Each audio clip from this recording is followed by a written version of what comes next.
give me fire, give me double shot of time.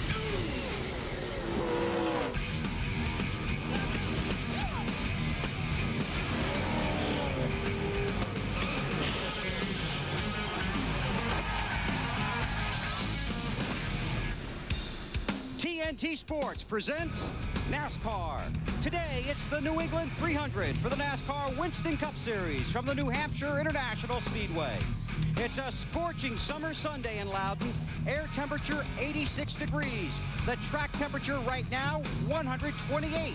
Inside those cars 99.5, and they have been covered most of the morning. It's going to be a hot afternoon for 300 laps and 317 miles. Hi, everybody. Bill Weber along with former Winston Cup champion Benny Parsons here on the wagon on pit road for the first NASCAR Winston Cup race on TNT, and we're thrilled about that. Here at the Magic Mile, the magic number is 126. 126 points. That's the margin of points Jeff Gordon has lost or Dale Jarrett has gained over the last two races. Either way you look at it, that's why there's a tie on top of the Winston Cup point standings. And Benny, in each of the last 9 seasons, the driver leading at halfway has won the title. So who's it going to be? Well, we have no idea, but Bill, you're much too concerned about points. You are. I mean, the guys inside, all 3 contenders, and every team in there realizes points are important. But right now, the most important thing is who's going to win the race, and that's what they're trying to do, win the race. Is that how you did it? Well, not exactly, but yes, kind of, sort of. Okay, well, Jeff Gordon hasn't been to victory lane in the last couple of races. In fact, he's had 2 tough weeks, 37th at Daytona, 17th last Sunday at Chicago. As for Dale Jarrett, 11th at Daytona and 4th at Chicago. So for Jarrett, you could say things are looking ups. You make me dizzy, running circles in my head. One of these days I'll chase you down. Well, look who's going crazy now. We're face to face, my friend. Better get out. Better get out. You know you make me break out.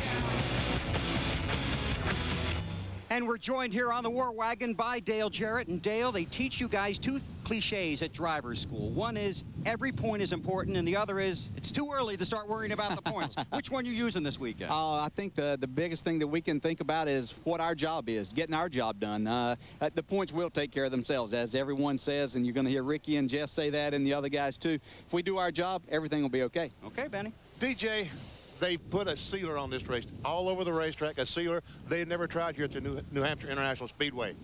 Do you guys, does anybody there really know what's going to happen 50 laps into the race? No, I don't think that we do. There's been a lot of racing since we were on the racetrack last. They had a truck race here and then a Busch North race. So we're not exactly sure what the track's going to be like at the start, much less what's going to happen 50 and 100 and 150 laps in. Obviously, the sealer has to wear off. It does grip a little bit better, but where's that grip going to come from? That's going to wear off, and guys that are good at the first may not be quite as good at the end, so you really got to be ready to adjust. Will the groove move up or move down? Can you run on the apron of the racetrack? You know, I've tried to put my left sides down there just to see what it would do, and that actually works away from us, and you would think that it wouldn't be very good. It normally loosens the car up, but that may be what you need to get down there to get yourself through the corner and get yourself turned where you can get off. Okay, well, your best finish here is second. Best of luck today. And one more thing before you go, okay? Yeah. Okay? I hope you drive the truck. Huh. I hope I don't. Hope you do. Hope I don't. Hope you do. Don't. Marty? Do. Don't. Marty? I'll save this, guys. I'm going to talk to Jeff Gordon, and it's been an interesting 6 weeks for Jeff Gordon. He gained 201 points in the month of June alone, but as we talked about in the last 2 races, lost 126. So even though the points are tied, is this race more critical because of the championship, or is it more critical to build some momentum for you guys because you've lost a lot? Yeah, probably build momentum. You know, easy come, easy go, and we know how we can gain points, but we know we can lose them just as easily. So, you know, we're just really trying to get some momentum going. Got a great starting position here today. We've got a great opportunity to have a good, strong finish, and that's really what we need to do is just get back into that consistency that we had. And he has 7 straight top 6 finishes here, and today he's the pole sitter. Now to the man who's number 3 in the points chase. He's with Matt Yoakum. And Marty, Ricky Rudd has been the most consistent driver over the past 6 races with a finishing average of 5.7. That consistency has pushed Ricky right in the middle of the title chase. Ricky, you won Last month at Pocono, you're only 18 markers out of first. Do you feel like you need to change your approach, or do you stick with the same approach that you've had all year? Well, I think we got to stick with what's got us in this race, and that's just real good, consistent running and not thinking points. You know, we go out there every race trying to think race wins. We've been so hungry for them, and so we got to think about being competitive, and I think the points will sort of fall where they will. And, Bill, if you're scoring at home, Ricky does have one win here at New Hampshire. There is a good chance he could pick up that points lead today. And the last time he did hold station on top of the points, Ricky, Busch was in the White House. The other one. Bill? Thanks, Matt. Now, updating two drivers that were in hard crashes last Sunday afternoon in the Tropicana 400 at Chicago. Mike Skinner on Tuesday had 2 titanium screws placed in his left ankle. He's begun rehab and hopes to be back in the seat at Indy in 2 weeks. Buckshot Jones banged his knees together in this crash. He said he was sore on Monday, but he told me this morning he's feeling fine and is ready to go. Buckshot will start 43rd in the race here this afternoon. By the way, both drivers were wearing the Hans device. As we continue here from the New Hampshire International Speedway, we're going to take you down pit road, because for many guys in this sport, life is the pits, but they wouldn't have it any other way. We'll show you the ballet of pit stops with Wally Dallenbach in the seat when we continue in a moment.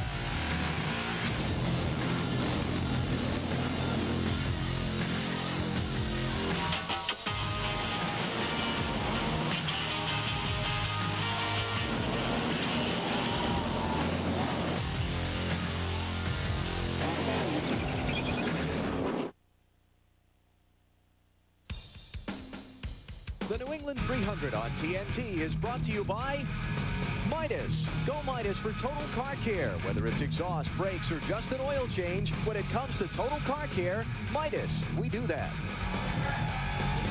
Welcome back to the New Hampshire International Speedway. About 110,000 fans here today, the largest sporting event in New England. And they should have been here earlier in the week when Benny Parsons was out making his practice laps with his Thunder Motion race car. And I was watching BP. He looked awfully tight in practice. Having a lot of trouble, Bill. I just can't get the car down. We've worked and worked. Folks, let me show you exactly what I'm talking about. Go down the front straightaway by the start-finish line. I want to take this car right down to the white line, but you see, I'm having trouble getting down there. The 12 degrees of banking doesn't even help. I finally get it down to the white line as I come off turn 2, almost went in the apron. I got to get back up to the outside retaining wall to get my line into turn 3. Okay, I'm going into turn 3, 12 degrees banking. Once again, I just can't get it down to the white line. I'm trying. We must be doing something wrong, Bill. As you can tell, folks, a very sorry qualifying lap that was. You're going to have to take a provisional. Probably a past champion's provisional, 43rd spot. Man, that's going to be a long day for you. Best of luck, BP. Thanks, Bill. Well, drivers always try and be smooth on the racetrack, but there's just as much pressure to be smooth in the pits. Wally Dallenbach can explain that story from the garage, or as we like to call it, Wally's workshop.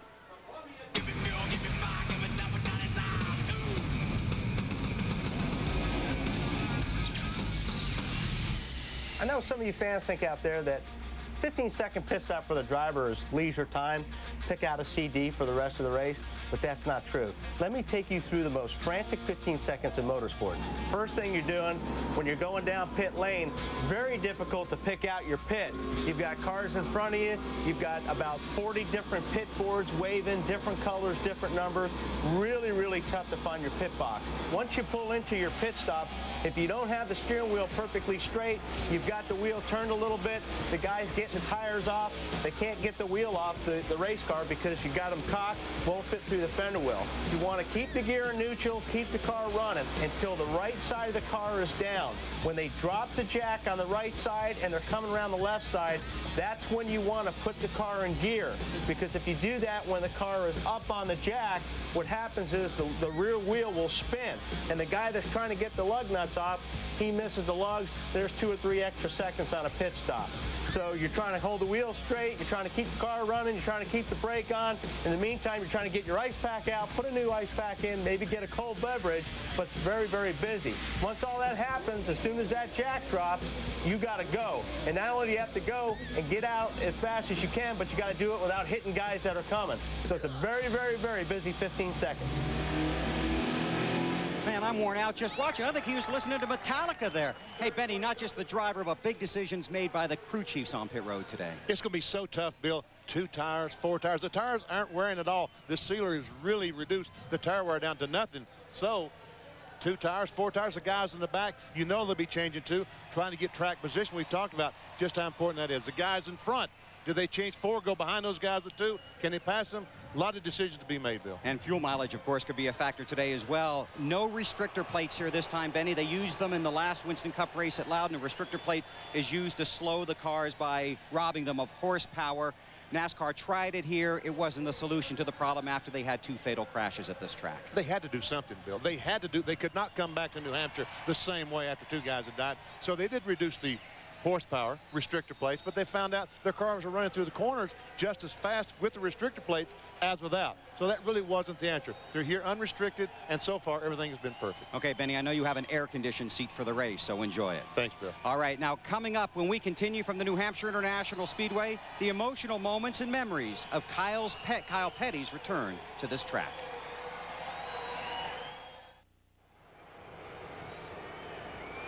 Welcome back to the New Hampshire International Speedway. Last year, in a span of less than 2 months, 2 young and promising racers lost their lives at this track. 2 tragic accidents that took 2 sons from their fans, their friends, their families, and their fathers. On May 12, 2000, we lost Adam Petty. This weekend, Kyle Petty made his first visit to the New Hampshire Speedway since that day. We used to joke about being father and son and best friend.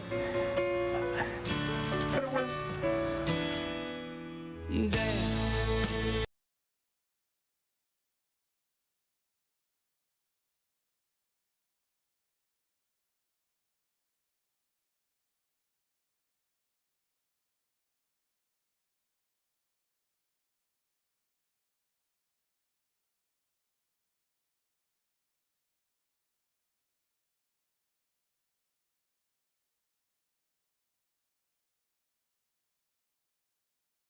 Race car driver I ever thought about being. He may rival his grandfather at some point in time, but it's good to know that somebody's going to be winning some races that has the last name Petty for a long time to come.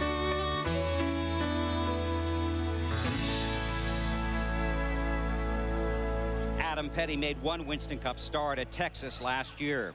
Today, Kyle starts 26th in the car that was going to be his son's. Here's Marty Snyder. Well, Bill, we asked Kyle Petty about doing an interview for our pre-race show. He talked about it with wife Patty last night. They decided as a family on the phone it would not be in Kyle's best interest to do an interview for this pre-race show. It has been a difficult weekend not only for Kyle and the entire Petty family, but also for this race team.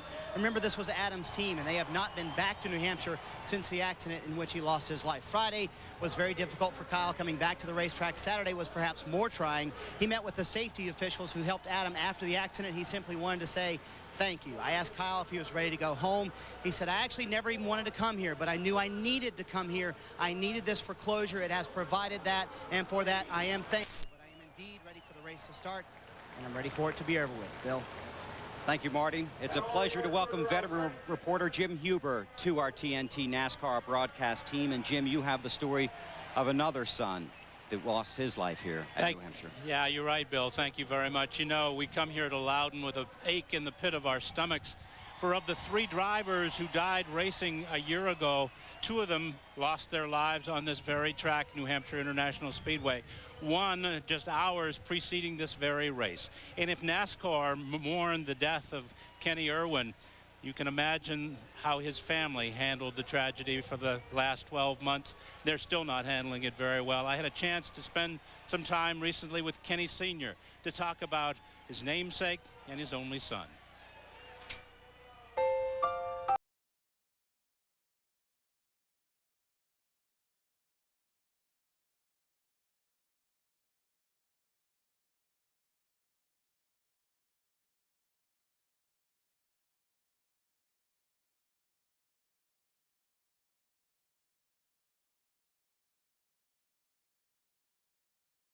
In me come from my father, and so I decided if I had a boy that he would do what I always wanted to do. We raced since he was 5 years old. We started racing.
bit because I knew that he was probably gonna kick my butt. But must have been about 9:15, and I got a call from his attorney, which was his business manager, and he told me that Kenny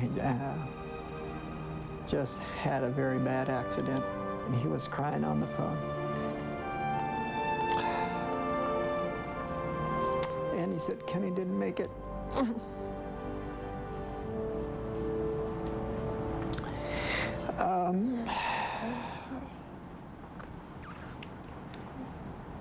There'll never be a more disappointing day in my life than that day was.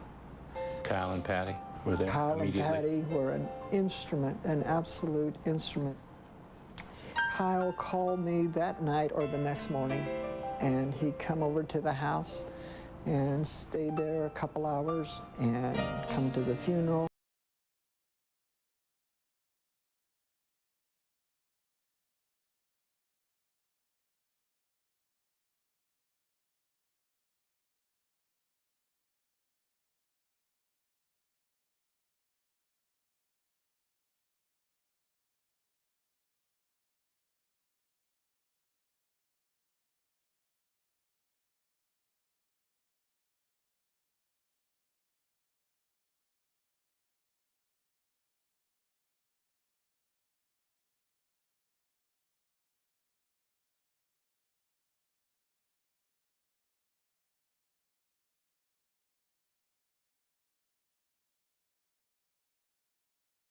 Three girls and my wife.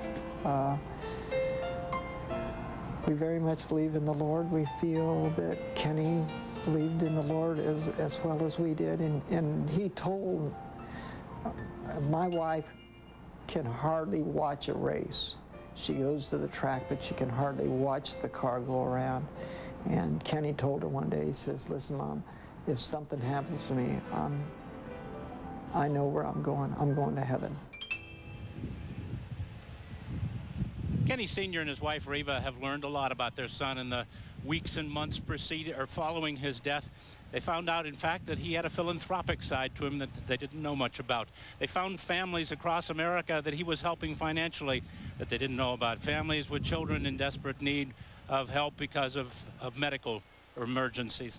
And so, with that in mind, and in tribute to their son, they've started the Kenny Irwin Foundation. They're going to buy land, build cabins and a ranch, and bring disadvantaged children to that ranch in the summertime as a tribute. And I can't think of a better one for him, Bill. Neither can I. Tony Stewart won that race 1 year ago and presented the trophy to Kenny Irwin Sr. They were close growing up. They raced against each other. Jim, thank you very much. Pleasure.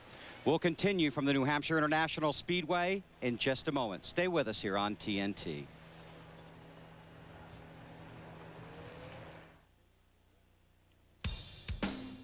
The New England 300 on TNT is brought to you by Wendy's. Race through Wendy's late night pickup window where you can eat great, even late. And by Mounds and Almond Joy, the 5-minute vacation. The 25-year-old from Bakersfield, California, will have led 113 of 267 laps today.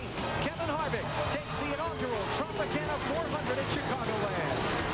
When you're stuck on your first win and everybody says, well, he's a flash in the pan. Well, here's the second win, and we're going to keep going at it. Well, that was last Sunday. Now, last night in St. Louis, we watched the drama unfold right here on TNT as Kevin Harvick outdueled Jason Keller in the closing laps to take the checkered flag in the Busch Series Conquest Auto Parts 250. His third win of the season, his point lead now 158. It has been quite a year for Kevin Harvick, chasing the Busch Series Championship, landing a Winston Cup ride. He and his wife, Delana, got married earlier this year, and it has been a constant battle to keep his remote control cars running. That's right, RC cars, because Kevin's trying to find the balance between fame and fun, because really he's just a 25-year-old kid who has become an instant superstar. I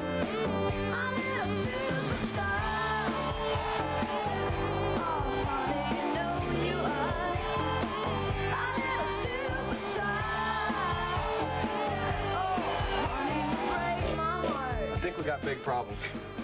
What do you think the chances of him getting two cars running are? What did I tell you when you first got here? Slim to none? Yeah. Yeah. It's not addictive, is it? It's very addictive. It's like racing. Especially when your wife says you can't make it run. Went out? Your dad has? Go. This one I got for the dogs anyway. Easy. Mills? So you have 3 kids here, obviously. 4 kids. 2 dogs and 2 cats. What about the guy with the sunglasses? Why you got a slobber on me? Baby. Give me the folder. Here, let.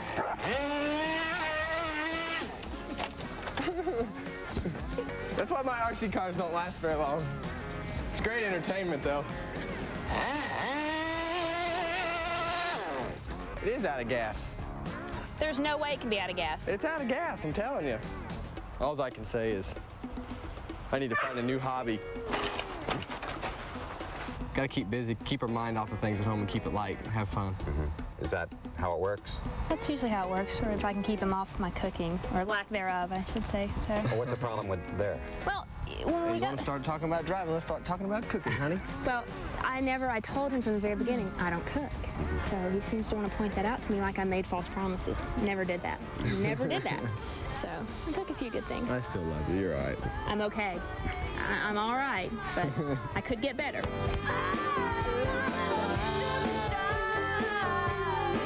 Somebody's in big trouble, and I think it might be you.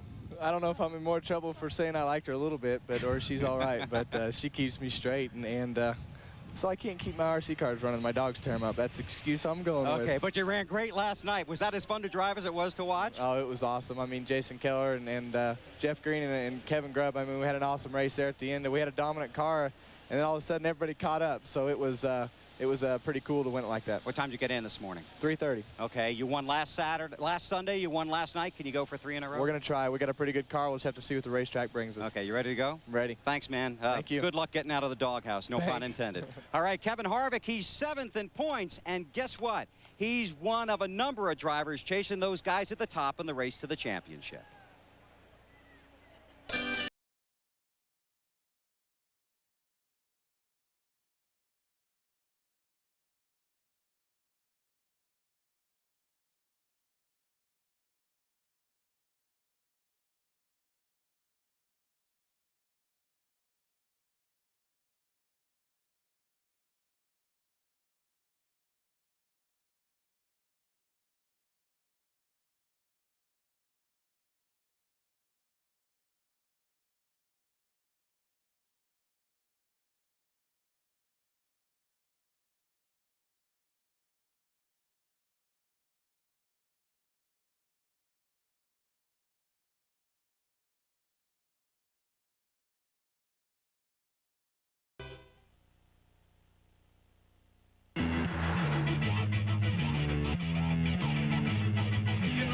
Destroys the night, night divides the day. Try to run, try to hide, break on through to the other side. Break on through to the other side. Break on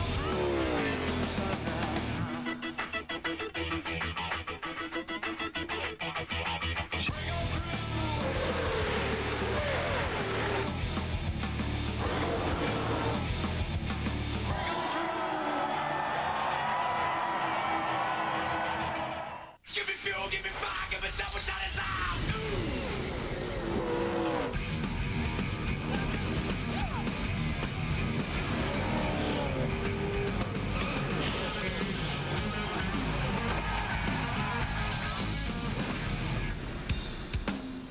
TNT Sports is live at the New Hampshire International Speedway for the New England 300 for the NASCAR Winston Cup Series. 110,000 fans and 43 teams all ready for the green flag this afternoon. 300 laps, 317 miles. Tony Stewart is the defending champion of this race. He starts 25th today. Been a tough couple of weeks for Tony. He was penalized and fined at Daytona, then crashed at Chicago. But he knows it's just part of a test, a tough test. And if that test continues, people are going to find out that Tony Stewart is tougher than Tony Soprano. Tony Stewart has made intensity trendy. He has the tools, attitude, ability, the skill, and the will. He's a kid with a cause.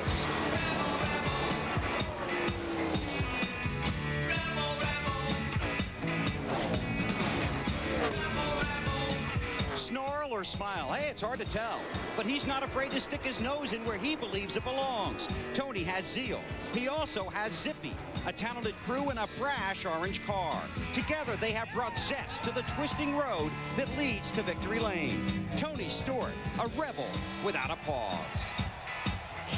Boy, what a dreadful couple of weeks it's been for Tony Stewart. And let's talk to him. Tony starts 25th.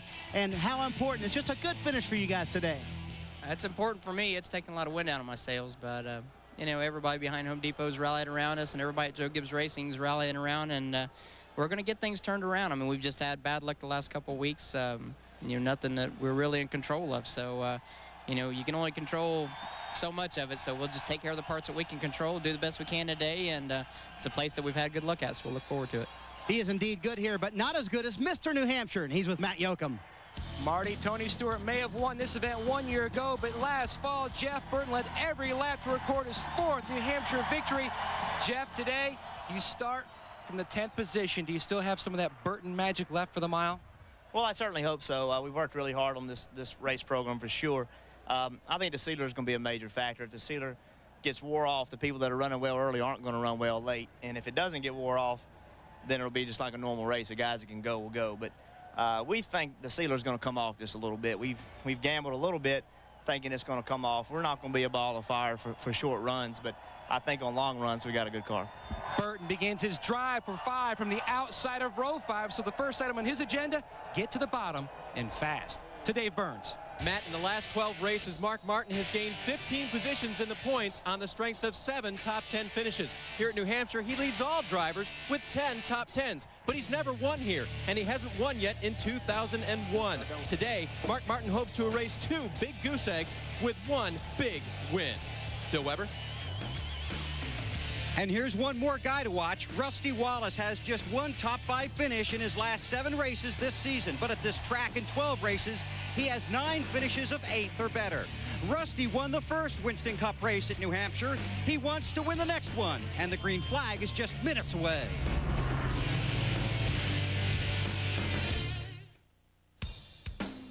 The New England 300 on TNT, brought to you by Budweiser. With the crisp, clean, refreshing taste you'll find in no other beer. This Bud's for you. By Applebee's Neighborhood Grill and Bar. Eating good in the neighborhood. Applebee's. By Pep Boys. All you need to know is where to go. Pep Boys. And by the joy of Pepsi.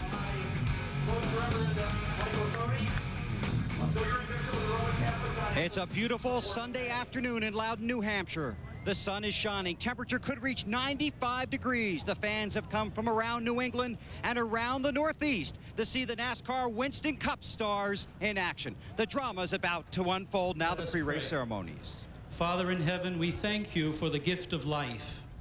Today we are especially mindful of the lives of Dale Earnhardt, Adam Petty, Kenny Irwin, and Tony Roper. Bless their families. Strengthen them with the knowledge that their loved ones live with you in peace and eternal happiness. Father, look kindly upon the drivers in this NASCAR Winston Cup race. Give them your protection. Bless their families. Keep them always close to you and to one another. We ask this in the name of your Son, Jesus Christ the Lord, who lives and reigns with you in the Holy Spirit, one God, forever and ever. Amen.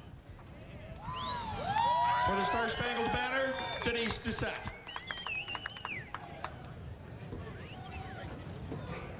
Oh, say, can you see by the dawn's early light what so proudly we hailed at the twilight's last gleaming, whose broad stripes and bright stars through the perilous fight for the ramparts we watched were so gallantly streaming, and the rockets wriggling, the bus bursting gave proof through the night that our flag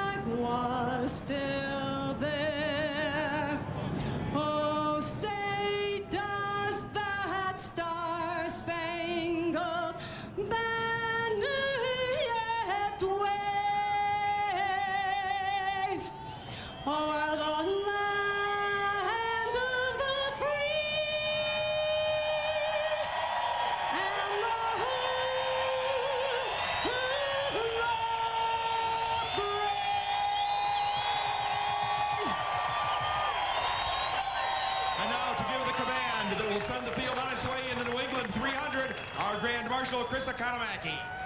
The words that race fans the world over can't wait to hear were first uttered 55 years ago this May in Indianapolis by Wilbur Shaw. And here they are for all of New England. Gentlemen, start your engines.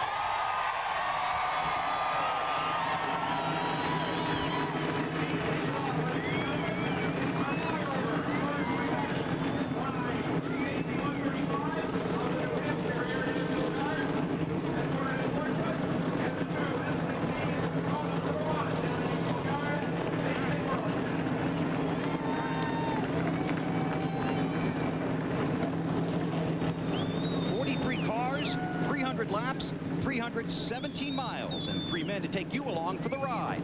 Alan Bestwick, Benny Parsons, and Wally Dallenbach. Bill, thank you very much. We've talked in our pre-race show about the championship picture coming into today's race. Jeff Gordon being tied with Dale Jarrett and Ricky Rudd just a couple of points behind.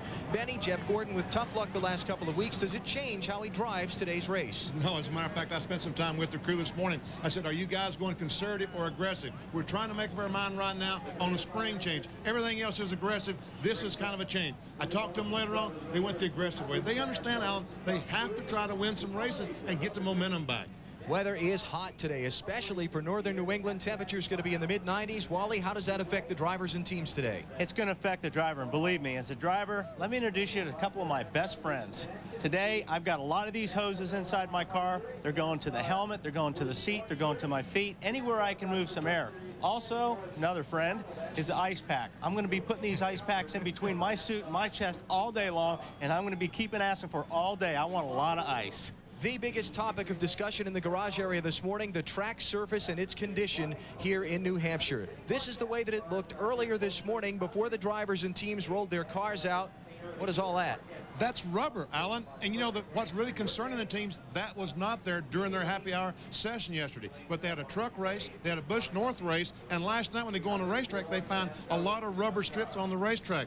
It's concerned, is it going to do the same thing again today? And what's it going to do to the race car, Wally? Well, actually, it's going to get a lot worse because what's going to happen is more and more of that's going to come down on the racetrack. The cars are going to get in the corner. They're going to hit that. They're going to add more rubber. It's going to slip, catch. Also, what's going to happen, I mean, these guys are going to start running around it. They're going to look for ways around that rubber buildup. Some guys will be down, some will straddle it, some are high. So it's going to be real interesting to see how these guys get around that. So track conditions creating perhaps a very edgy, nerve-wracking conditions. Track setup for the drivers today.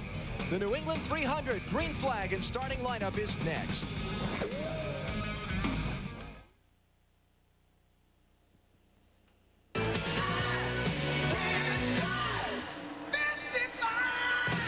Budweiser, the official beer of NASCAR, is proud to sponsor the Bud Pole Award given to the fastest qualifier at each NASCAR Winston Cup race. Jeff Gordon got his 38th career pole award on Friday. Since 1979, Anheuser-Busch has awarded more than $7 million as title sponsor of NASCAR's Pole Award program. Here is our Walmart starting lineup for the New England 300. It is Gordon along with Mark Martin on the front row. Mark has more top 10 finishes here than anyone else, but he's never won here. Row 2, Jeremy Mayfield and Bobby Hamilton. Hamilton has not had a top 10 finish since his Talladega win back in mid-April. Row number 3, Steve Park and Todd Bodine. Park has won here in New Hampshire several times in modifieds and also in the Busch North Series.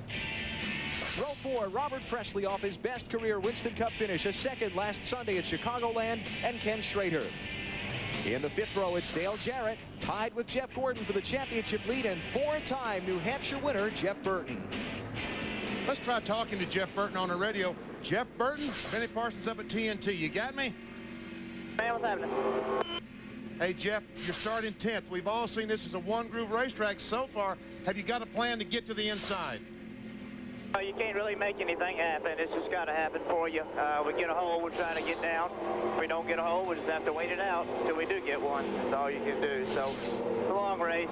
We don't want to lose many more spots than we have to, but that's not our first priority. Well, good luck to you. Jeff Burton starting in 10th position in row 5. You look at the rest of the starting lineup for the New England 300 as the field is a half a lap from the green flag. One thing you got to look at here at New Hampshire, it happens about 50% of the time, is getting down into turn 1, those first couple laps, you get this accordion effect, Benny. Everybody gets down there, gets on the brakes, the guys way in the back, maybe get in a little bit too hard, and that's where you start seeing just a little bit of bumping, but also that little bit of bumping gets you in the wall. Tony Eury told me they better take care of these front fenders, because if you damage those front fenders and lose that downforce, your handle is going right out the window. Drivers in on provisional spots for today's race, and we are set to go as Buckshot Jones brings up the back of the field. Hutch Strickland has dropped to the tail. He's in a backup car after a practice crash. We're underway at New Hampshire.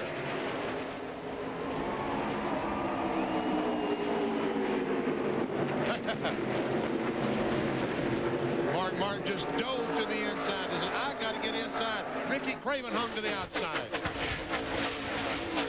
Bobby Hamilton and Ken Schrader almost scraping the wall off turn 2 for the first time. Here's that big accordion effect Wally was talking about.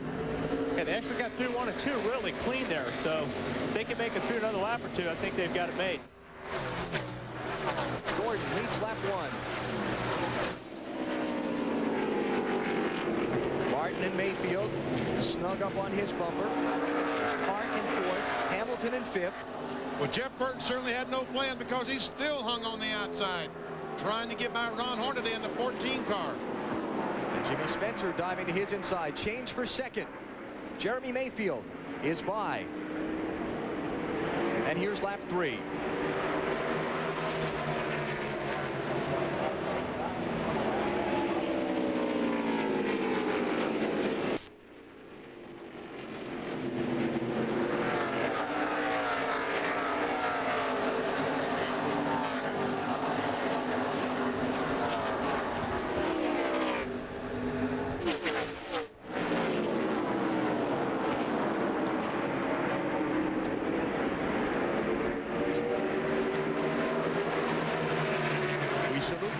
Dale Earnhardt, and Steve Park driving for Dale Earnhardt Incorporated gets a place away from Mark Martin. That's 3rd.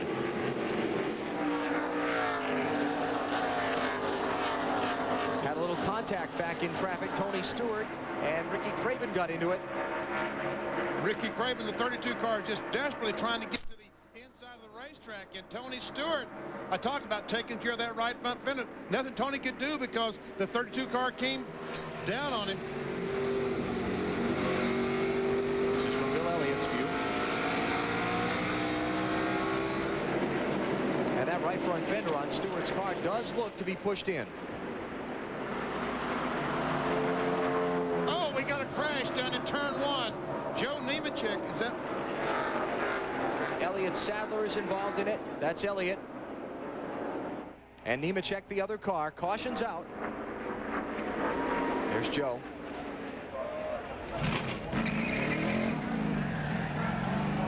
First yellow coming out as the field completes the 5th lap of the New England 300. Nemechek gets his car started and tries to drive away, but the field will go by and put him a lap down. A lot of damage to the left side of his automobile. Chances are, when we go back and look at the replays on this, it will be 2 people both trying to get to the bottom of the racetrack entering the corner. And both trying to do it at the same place.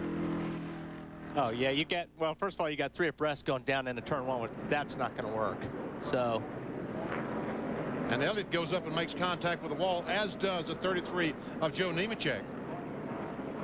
Kyle Petty in the 45 was the man on the outside there. And look at Dave Blaney. 3 on there, too. They're trying to make it 4 abreast going down in the corner. Blaney looked like he might have caught the back of Elliott's car as Elliott jammed on the brakes, but that just wasn't going to work. So the Wood Brothers car to the garage, and Joe Nemechek will no doubt take Andy Petrie's car back there for repairs as well. Under caution early in the New England 300. Jeff Gordon is the leader. We're back to New Hampshire after this. What's drama? Bumper-to-bumper traffic at 190 miles an hour. Drama is letting the car do the talking. Cutting loose 43 cars in the flick of 5 ribs. Some in before the crowd. 27 guys with one goal. 14 seconds pit stop. Drama is trying to beat your teammate, but he's the champ. Drama is growing up in the shadow of greatness. Drama is being original. Drama is winning your first race. Finally. Drama is NASCAR On TNT.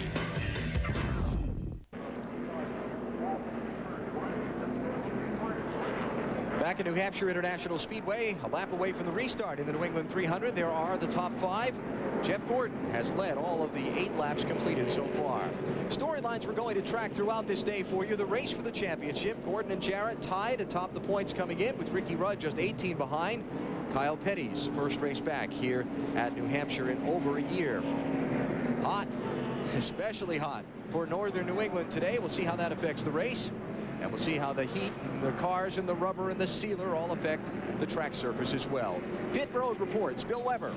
Well, Alan, as we've discussed already, great concern among the drivers about the rubber buildup in the groove on the racetrack. You can't run over it and you can't run above it, because then your car starts to push. Watch for that as we go along to Matt. Bill, the caution gave the 20 team an opportunity to take a look at that right front fender. Spotter Mark Robertson took a look at it. He radioed back to Greg Zipadelli, the crew chief, says there is no significant damage. Tony said the steering wheel is straight and the car appears to be okay. To Marty. And Matt, the other side of that is that Tony Stewart came down on Ricky Craven, and it's not been a good weekend for the hometown guy, as Tony Stewart came down on him in lap 4. His left rear got a little bit of damage. The team says it's not that bad, but they're still pretty happy with the race car, and they think it can be a little bit better as the race goes along. Let's go to Alan Bestwick upstairs. Back under green.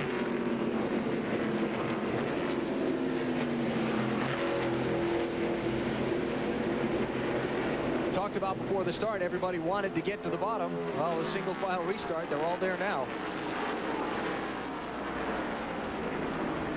Gordon the leader, Mayfield second, Park third, Martin fourth, that's Todd Bodine in fifth. Ron Hornaday getting shoved up out of the inside lane. Jimmy Spencer, the 26 car, passed Hornaday down the backstretch and is trying to get on the inside of Robert Presley in the 77. Can't quite make it. Here comes Ricky Rudd under Bill Elliott, and I saw some smoke off Rudd's car. Or was that making some contact with Bill Elliott? Elliott tried to force his way to the bottom. John Andretti's going to try and not let him. Let's get an update from Dave Burns. Kyle Petty took the opportunity of that first caution to come in and make a wedge adjustment, guys. He was extremely loose, and as Marty mentioned in the pre-race, he just wants to get through today, so they thought an adjustment early would be better than trying to live with it. The other two who stopped under that first caution were Terry Labonte and Hutch Strickland, and the cars of Elliott Sadler and Joe Nemechek are both back in the garage area. Hutch Strickland had to go to a backup car because he did crash the 90 car in happy hour session yesterday afternoon. Johnny Benson, left of your screen. Rick Mast, right. Looking out the back of Jeff Burton's car. And Johnny Benson, oh, Rusty Wallace off the pace.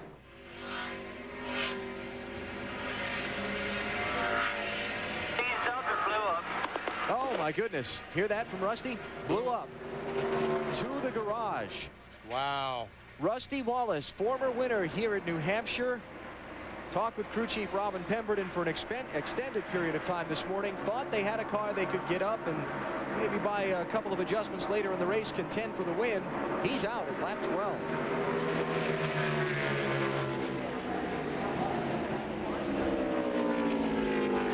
Matt Yoakum. And we stopped Robin Pemberton here on pit road. Robin, you're on your way back to the garage. Did Rusty say anything about what happened to the engine? Something big. It's pretty terminal right now. We'll go back and look at it, but I'm sure it's over with. Rusty fourth in the championship standings coming into today's race. He had moved to within 207 points of the leaders, Gordon and Jarrett.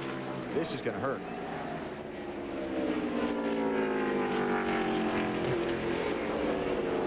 Jeremy Mayfield, the 12 car in second spot.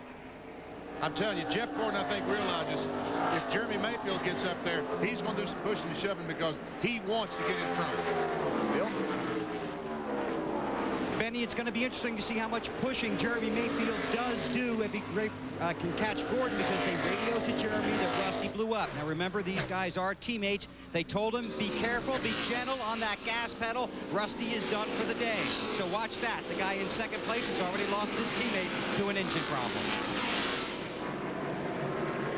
Is this track particularly notorious for engine problems? No, it shouldn't be, because you dip down to about 6,000 RPMs in the middle of the corner. They turn them about 9,000, 9,200, but they go down to 6,000 in the corner, so the average is 7,500.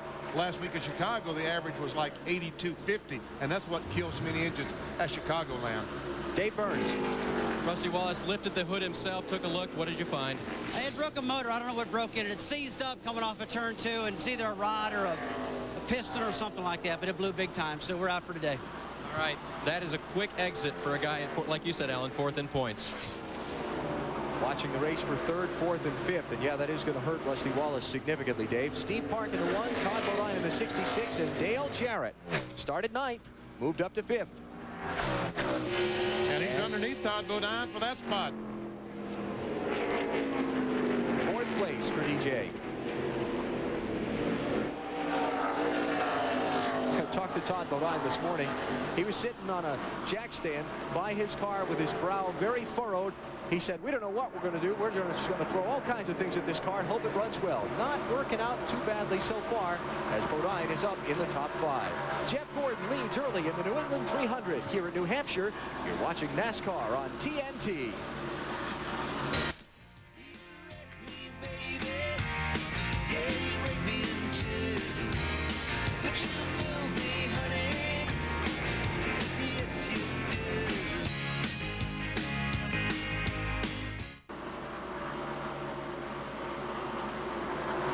Jeff Gordon leading the New England 300 here at the New Hampshire International Speedway.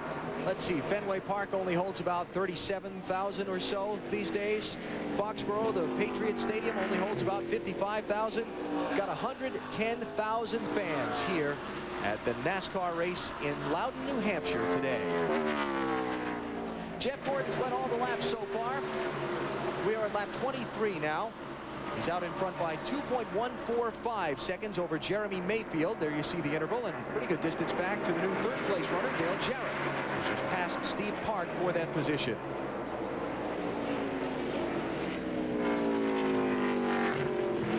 And now you can see on the racetrack how far that Jarrett is behind Jeff Gordon. Jeff Gordon, the green car. The yellow one is Dale Jarrett.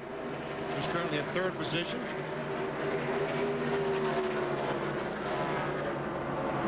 It's about 4.6 seconds in actual time. A lot of folks were concerned about, Jeff Gordon's out front. This is kind of like he was at Charlotte during the Coca-Cola 600. And he was running really strong at the beginning, as other cars did. But at the end, the fast cars faded. And that was the concern some teams had. Can you run all 300 miles here up front? Or is the racetrack going to change to the point that Jeff Gordon's car will go away? Well, I think if you've got a good race car to begin with, you're going to have to make smaller adjustments to keep up with the racetrack and the conditions. If you're in the middle of the pack or the back of the pack, you're going to have to make some big adjustments just to get it in the hunt. I also think that the way this rubber builds up on the racetrack, the shock package may come into play. The guy that has the best shock package to work around that rubber and over that rubber might be real important. This is 11th place. Ron Hornaday in the 14 and Jeff Burton in the 99. Burton going to take that spot from him in the center of the corner. 3 drivers in the garage right now. One of them's with Dave Burns. And that is Elliott Sadler. Elliott, a lot of work going on in there. Looks like a bent clip. Can it race again? No, we're going to have to replace the clip for a race. So we're just going to try to get out and make a few laps. Maybe some of these other guys will have problems. Just shame for the Motorcraft Ford Taurus. We usually don't make mistakes that early in the race that much, but I thought I was under the 33 enough, and then I locked my brakes up, slid into him, just run out of room. Just it's a tough deal. I'll tell you what, these guys are working hard on this, because whereas a driver might be really proud of clicking off a fast qualifying lap, the crew is most proud of this stat, that they finish every race, and they will make every effort to make sure Elliott is running at the end of this race today. A front clip is the front frame section where the engine sets in, where the suspension hooks on. That's what they refer to as the front clip. It is bent, so they'll have to replace it, but right now they can just straighten it enough he can get back on the racetrack and run the minimum speed, which is probably 110 or 15 miles per hour. I guess that front fender hasn't been much of a problem for Tony Stewart. He just took 13th spot away from Ken Schrader. He started back in 25th. And now we can see the right front fender where he made contact with Ricky Craven.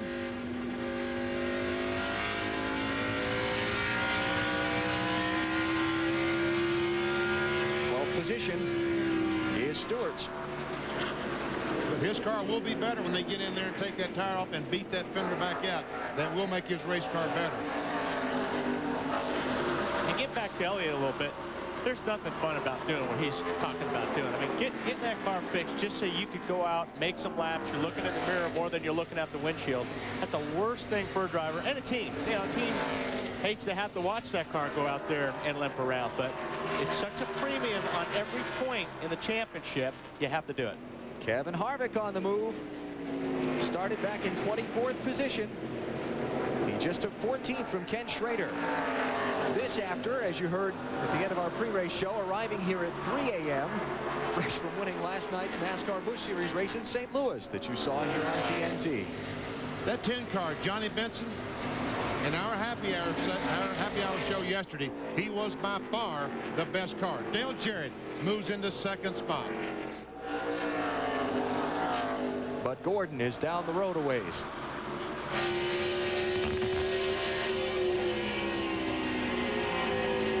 Onboard telemetry for Dale Jarrett's Ford. And you see he goes down to about 5,700, 5,800 RPMs in the corner. And he builds up to 8, 85, about 9,000 RPMs before he backs off. You never used to be able to even dream about turning an engine that many RPM. It would live. Yeah, those Indy cars ran that kind of RPM, but not stock cars. And we see Jarrett a little over 150 miles per hour when he backs off to go in turn 3.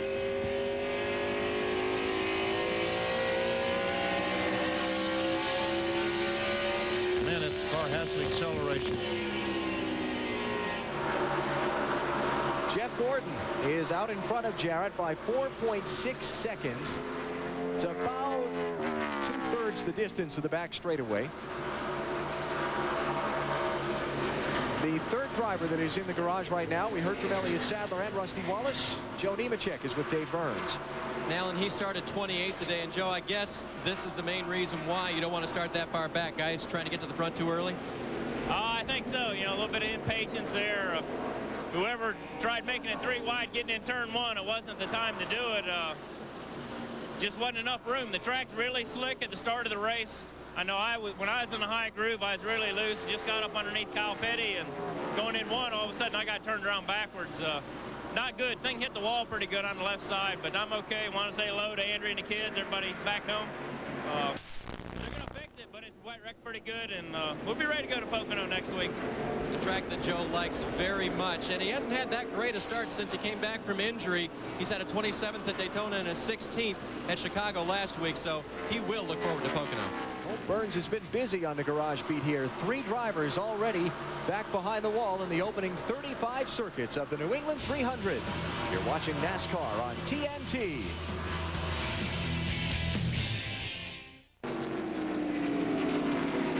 NASCAR on TNT from the New Hampshire International Speedway. It's the New England 300 and leader Jeff Gordon coming up on the back of the field. He's up on Dale Jarrett by 3.5 seconds. He's lost about a second since catching this group of cars. That's Strickland, the 90 car that he's about to put a lap down in the backup car. And Hutt has to be careful because that's his Brickyard 400 car that they're supposed to test in Indianapolis day after tomorrow. Jeremy Mayfield, the 12 car, is falling back as Mark Martin goes by. Got a lot of emails and a lot of letters from people suggesting that here in New Hampshire, in memory of Kenny Irwin and Adam Petty, we sort of duplicate our Dale Earnhardt tribute. Here's lap 42.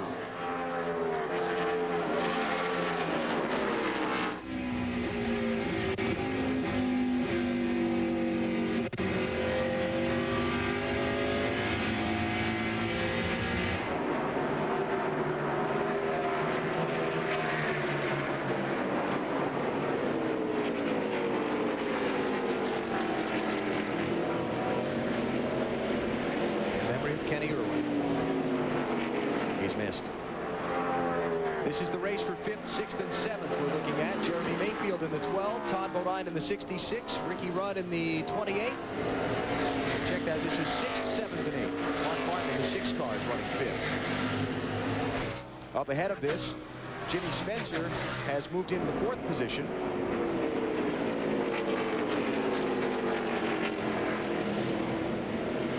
As I said a moment ago, Jeremy's car starting to fade just a little bit. You saw a little wiggle from Todd Bodine as he came off turn 2.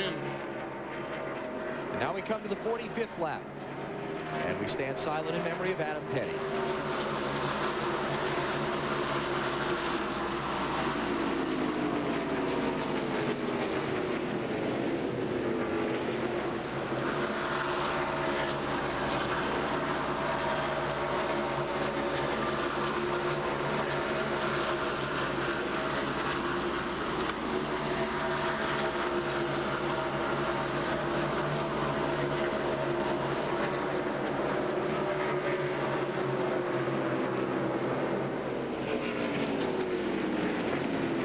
Is running in 33rd position. The man on the move in this race is Tony Stewart. He's continuing to pick him off. Stewart just moving up to the 8th spot around Jeremy Mayfield. And honestly, guys, I really believe this car is going to get better when they pull that right front fender out and beat that ding he has in the right front. Ricky Rudd next up in Stewart's line of vision.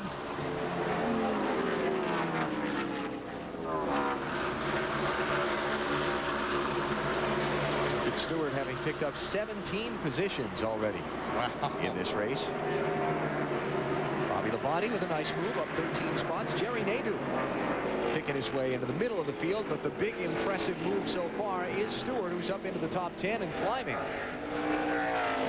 Todd Bodine in the 66 is 6th, and Ricky Rudd is 7th. Watching all these cars around, the 88 car is flying right now. He is chomping down on Jeff.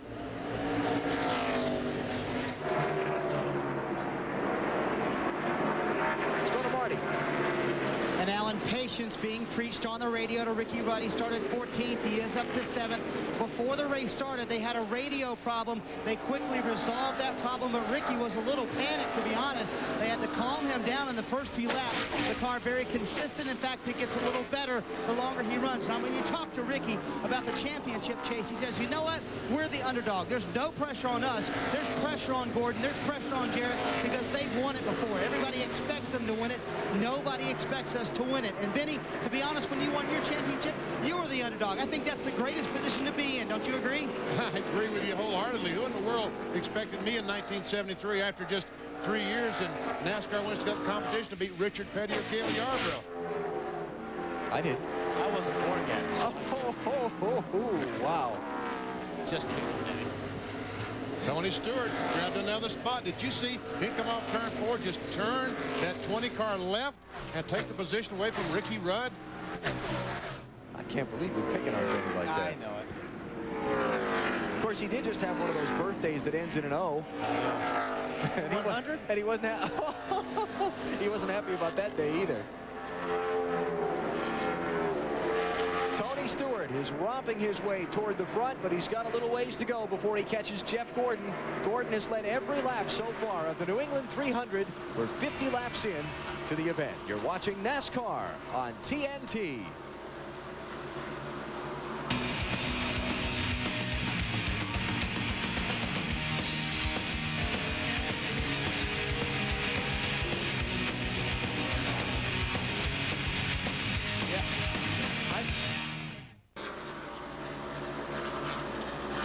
The New England 300 on TNT from New Hampshire International Speedway is 54 laps old. Of the 300 that'll make up the event. Series update. Kevin Harvick won the CarQuest 250 in St. Louis last night. You see the championship standings. Greg Biffle finished well, but Harvick extending his advantage over Biffle in the championship standings with the Busch Series heading to Pikes Peak Raceway in Colorado Springs this coming Saturday. Harvick in today's race running in 13th position after starting back in 24th. You see Harvick on the weekends where he's played Rocket Man, jumping back and forth to the different tracks. It's been better on the Busch Series side than it has been the Winston Cup side for him those weekends. When he has a good finish in the Busch Series, he doesn't do well in the Cup. When he has a bad finish in the Busch, he does well on the Cup side. Well, he won last night, so I'm sure he hopes to break that pattern today. Back-to-back wins for Harvick. If you want to go with last Sunday's Tropicana 400, the Winston Cup side, and then last night's 250 in St. Louis on the Busch Series side. Looking right here, he's got a big push right in the center of the corner right there. Race for 7th place. And Tony Stewart moving up some more ahead of that, as he's just gone around Jimmy Spencer to grab 5th. Tony Stewart has been very, very impressive in that 20 car. Well, we figured he would be, but man, here's Ricky Rudd closing up on the back of the 26 and 66, 2 of the Kmart cars, twin cars. Spencer in 6th, Todd Bodine in 7th, Ricky Rudd in 8th. As the leaders work some lap traffic, Tony Stewart now starting to close in on Mark Martin for 4th. Stewart's record here in New Hampshire is amazing. His finishes in 4 previous races here. He's got a 10th, a 2nd, a win. Then he had a problem and had a 23rd place finish, but he was leading that race and ran out of gas on the white flag lap. No, excuse me, that was the 10th place finish when he ran out of gas on the white flag lap. Mark Martin saw Tony Stewart and said, hey, he's too fast for me. I'll just move up and let him go by. Dave?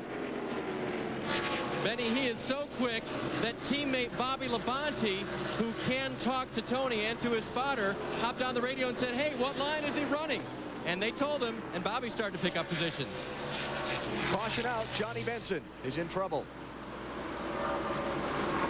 He has gotten into the wall with the right side of his car in turn 1 while running in the 11th spot.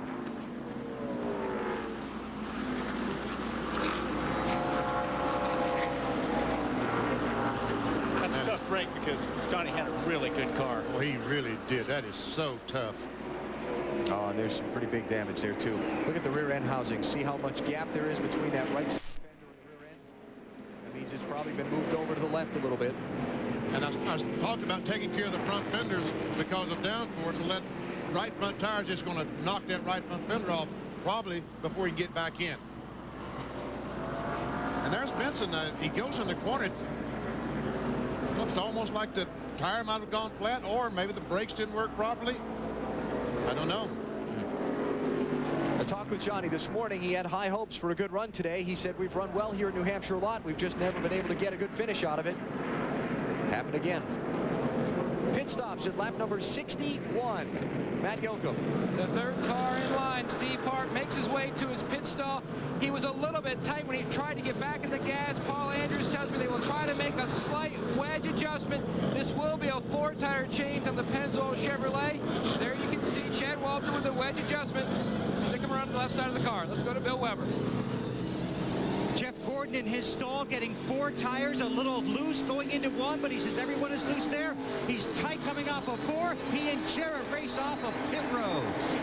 And Mark Martin almost got hit. May, in fact, have gotten hit in that big traffic jam. Matt?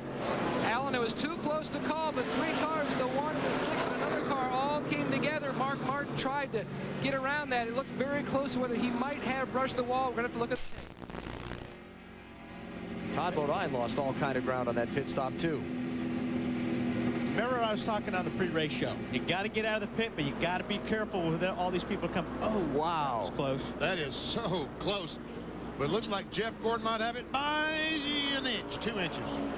Man, is that close. Now, the Ford guys would say Jeff Gordon got it by that extra, the extra extension on the front nose piece that the Chevrolet has that the Fords don't. And the Chevy guys would say it wouldn't matter because Gordon had the first pit stall. And they were faster. Let's see what happened to Mark Martin. There he leaves pit road. And looks like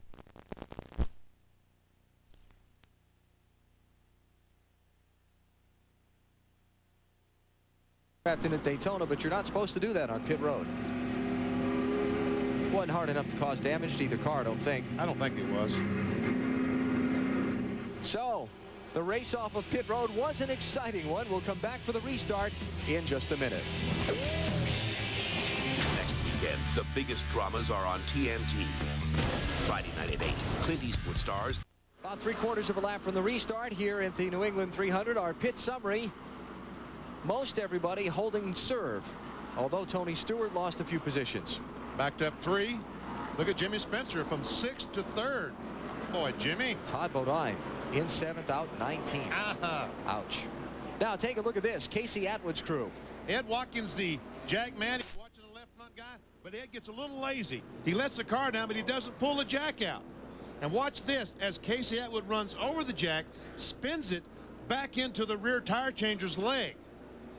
That hurts. Man, you got to be sure when you let that jack down to jerk it from under the car. Here we go, back for the restart. Sterling Marlin stayed out, led a lap, collected bonus points for the championship, then pitted. He's way back in the field, 31st position. Well, Jeff got a great restart, and that's what you have to do here. You don't want to be on the outside of these restarts, or any time for that matter. Put a little distance in between him and the 88 car there. Cars that are not on the lead lap at this point were overtaken by Jeff Gordon before the caution. The 44 of Buckshot Jones that Dale Jarrett is trying to deal with now.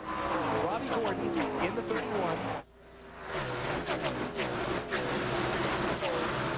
Kevin LePage in the 4, Stacy Compton in the 92, Jason Leffler in the 01, Hud Strickland in the 90, Terry Labonte in the 5, and Kurt Busch in the 97. Kurt made an unscheduled green flag pit stop just before the yellow came out.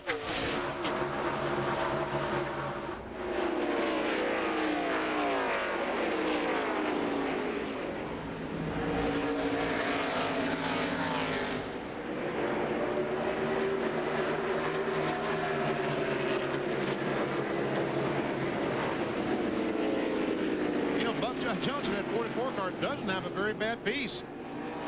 But if you're Dale Jarrett, you're getting madder by the minute. Oh, yeah. He's saying to himself, now look, Buckshot, you're a lap down. Please move over. Give me a little courtesy. Let me go by to see if I can't chase down Jeff Gordon. And Dale's not going to wait long. He's going to lay that bumper on him if he doesn't get out of the way pretty quick. Another driver who's moved up nicely in the opening laps, Dale Earnhardt Jr. Started in 29th position. He's up to 13th. Junior chasing Jerry Nadeau. Talking to Richie Gilmore, the engine builder, and he said that Dale Jr. was really happy with his car. Felt like he had a really good race car to win this New England 300 today.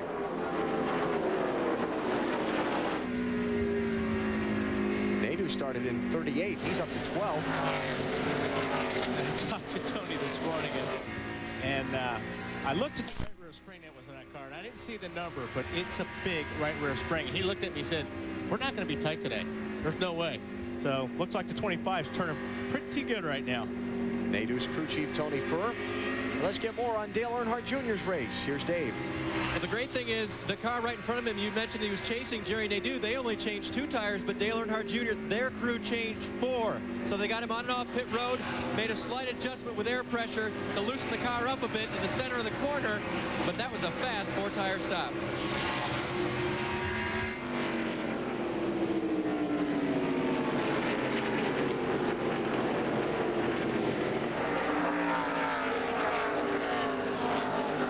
Jeremy Mayfield way back in traffic. Remember, he was running as high as 2nd earlier in the 12 car. Ran so well those first 15, 20 laps and then started fading back. Mayfield in 14th.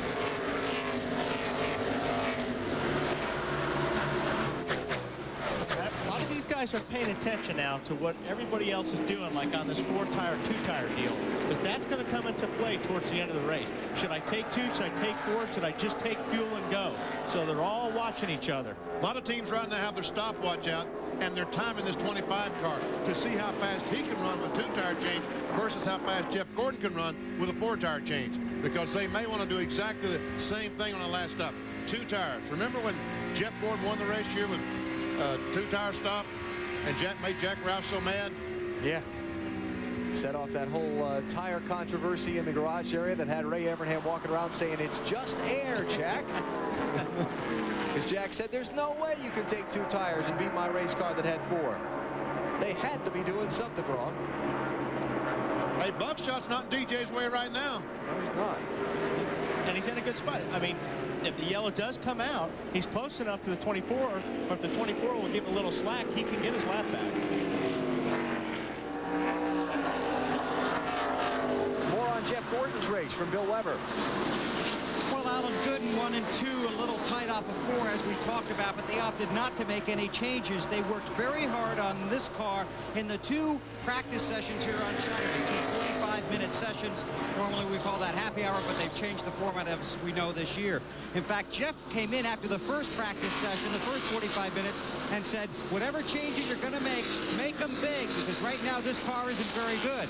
So now he's very happy, no changes on that car. One other thing to think about, Benny and Wally, about Jeff Gordon, back in his glory days, not that long ago, of course, when he was with Evernham, when they were struggling like they have the last 2 weeks, it always seemed like they came to a track where Jeff Gordon could run great. 37th at Daytona, 17th last week in Chicago. Now he comes to Loudon, a track where he has a great history, and look at him go. Yeah, Bill, Jeff Gordon's record here is nothing short of remarkable. He's finished no worse than 6th in his last 7 New Hampshire races, including 2 wins in that time. Tony Stewart on the move. This is for 4th. Check that for 5th position. That's what I want to see. I want that 20 and 24 to get hooked up and see which one of those 2 cars will be the fastest. Matt, what about the 20 car? Well, Benny, this morning I pulled a number of crew chiefs in the garage, and the greatest fear was the 20 car. Would Tony Stewart be as dominant without the bump stops, which were outlawed earlier this year? And it looks like he is just as lethal. He came on the radio right before that last caution and said, do not change a thing. He says, our qualifying package is less than satisfactory, but our race package is awesome. He says right now they're looking at possibly making 1 air pressure adjustment on the next stop to help the car roll to the corners a little bit better, but right now it's straight off and straight into the corners. I talked to Tony this morning. I said, how are you? What do you need for the race today? He said, just some sleep. He went to a dirt track race last night over in eastern New York State. Came back late. Said, I just need a little bit more sleep and I'll be fine. Jeff Gordon leads. Dale Jarrett in 2nd, who's under pressure from Jimmy Spencer. The other title player is Ricky Rudd, and he holds down 4th position in the New England 300.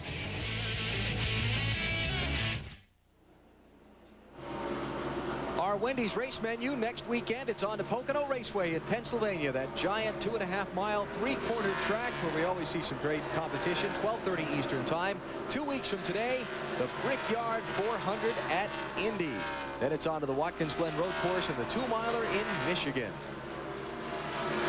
Folks, if you remember this morning, I was talking about, if you watch the pre-race show, how important it is to get your car in the box and get it in properly.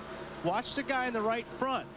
Boom! Gets hit by the 15. When what happened there, if Ricky could have got his car to the left a little bit further, he wouldn't have to swing so far out into pit lane as the 15 was coming into his pit.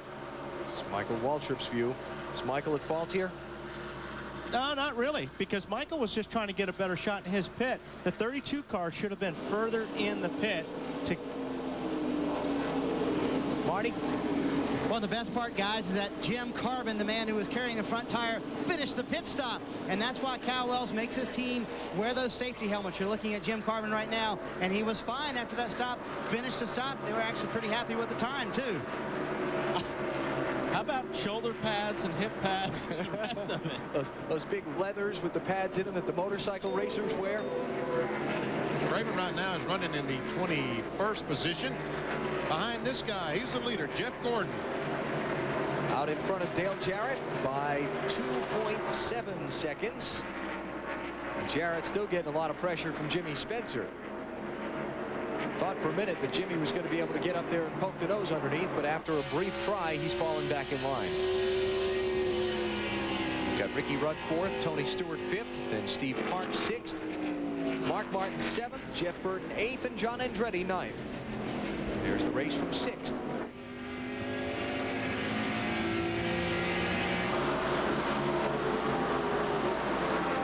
When you get on a throttle here, you got to be aggressive with it, but you can't just jump on the gas here because it's so slippery and the car's pushed so bad getting out the corner. It's almost like when I drive here, I keep telling myself, make believe you're stepping on eggshells. You don't want to break them. That's how you got to get on the throttle here. And if you listen to the in-car camera sometimes in these cars, listen.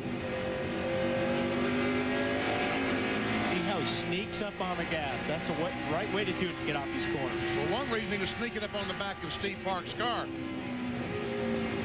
Hard left. You know, I was hoping that this groove would move out a little bit, but this sealer, so far they're all able to run on the very bottom of the racetrack. No one is venturing up high.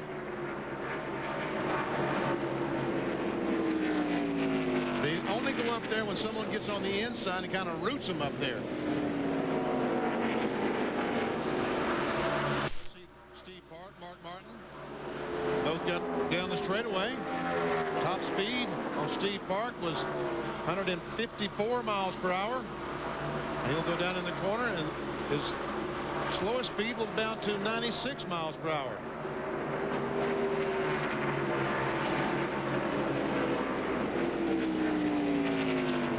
The Williams race chase as we follow the bouncing bubbles.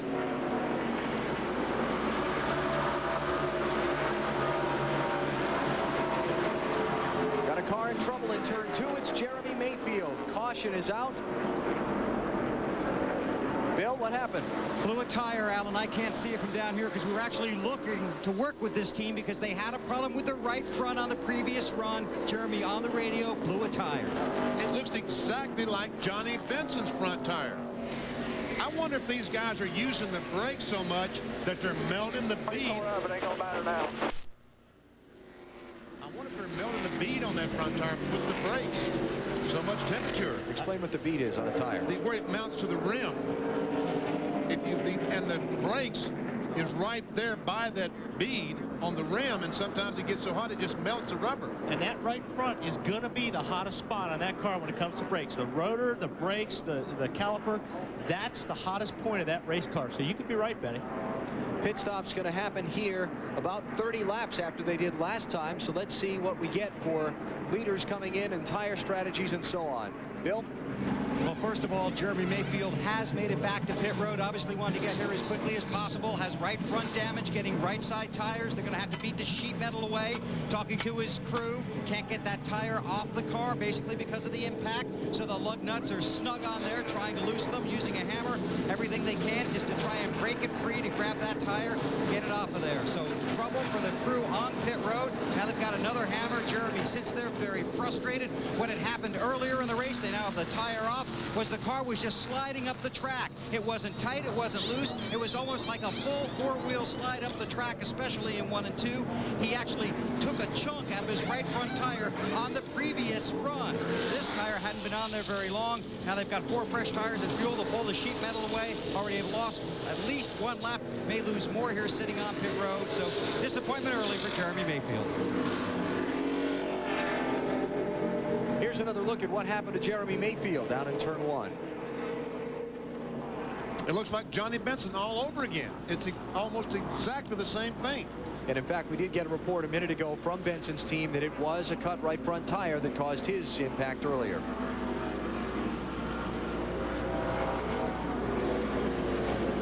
We talked that it was a very warm day, exceptionally warm for northern New England today, and what kind of impact would the heat have on the race? You're talking brake heat related to the outside air? We'll explore the story more when we come back to New Hampshire.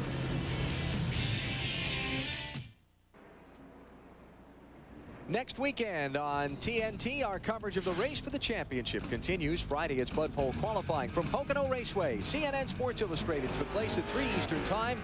Saturday, we'll have coverage of NASCAR Winston Cup final practice at noon Eastern. Then the ARCA race from Pocono, the Pepsi ARCA 200 at 1 Eastern time. And the Napa Auto Care 250 Busch Series race from Colorado Springs. That one's on NBC. It's the Pennsylvania 500 from Pocono for the Winston Cup Series next Sunday on TNT. And we're back at it. Green flag. All right. The first 19 cars chose not to pit to stay on the racetrack. 20 on back, stop, change tires. There's a jam up there. Got about a half dozen cars, a lap or more down to the inside, clogging up the way for the leaders. There's a change for second place. Jimmy Spencer by Dale Jarrett. And what you said earlier, Alan, about the outside temperature having something to do with the brakes is true, because the hotter it is outside, the hotter the temperature of the track's going to be. That air going inside the front nose of that car if the track is 130 degrees, you're basically getting 130 degree air going inside to cool the brakes. That's not much to cool the brake off. So if it were 10 or 15 degrees cooler today, maybe, but I'll tell you, Benson might not have had their problem. Something else that's a problem. If these guys are really tight, you're going to use a little bit more brake because you have to use the brake to set the nose to help you turn the car sometimes. So I'll tell you, the guys that are using less brake are guys that are on the top 5. Their cars are rolling through the corner good. They're not having to use the brake so much. Look at this log jam. Everybody trying to get around the lap car of Jason Leffler, the 01. Oh, and Junior's trying to get to the inside, but Bobby Labonte is there, and he's getting some heat from Hornaday in the back. He finally gets to the inside, or did he?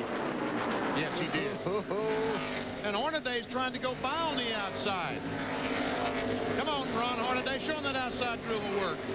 Oh, 3 wide. Oh, attaboy, Kenny. Way to back off the gas and let Ron save his life there. That was give and take. Lots of give from Kenny Schrader. Dale Jr. to 13th.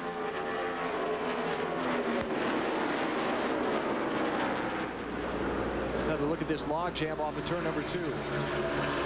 29 card, Kevin Harvick. Never see some contact between Jason Leffler and 01 and the 8 of Dale Earnhardt Jr. 8 actually got contact in a left front by the 29. Wow, there's another close call. 8th place, John Andretti and Jeff Burton. Here comes Harvick, charging to the inside. Terry Labonte in the 5's a lap down. Bill Weber. Okay, back here at Tire Repair Central, Alan. This is the right front tire off of Jeremy Mayfield, the second right front tire. Obviously, they've come to an agreement down here that he blew the tire. They're not really sure why. They said eventually they'll find out. The Goodyear engineer working this pit speculates it might have been too much camber with an aggressive setup. This is the first right front tire off Jeremy Mayfield's car. Take a look at this. The wear pins are good tire wear. But every now and then you'll find a spot in a tire when it combines with a track that gets very hot where one little spot will blister. You can see this one did right here. Very unusual, except when track temperatures are very high. Track temperature right now, 129 degrees, higher than when we started the race about an hour ago. Down pit road today.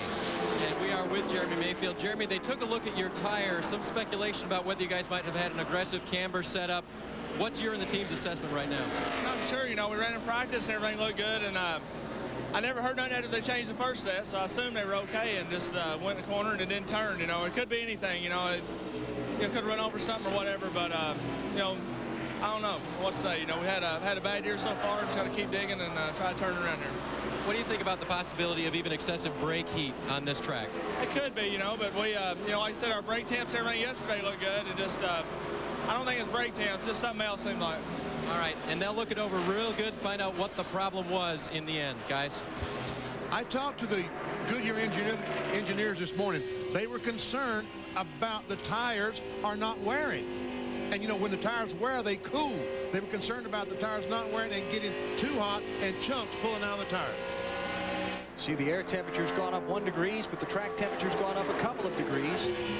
That 129 number, that is abnormally high for a racing surface. Right now it's overcast, which that's the greatest thing that's happened right now, because this racetrack is going to cool off a little bit as the clouds are over the sun. Second place back in front of gets back in front of Jimmy Spencer. So the two who are tied for the lead in the race for the championship are in the top 2 positions in the New England 300. You're watching NASCAR on TNT.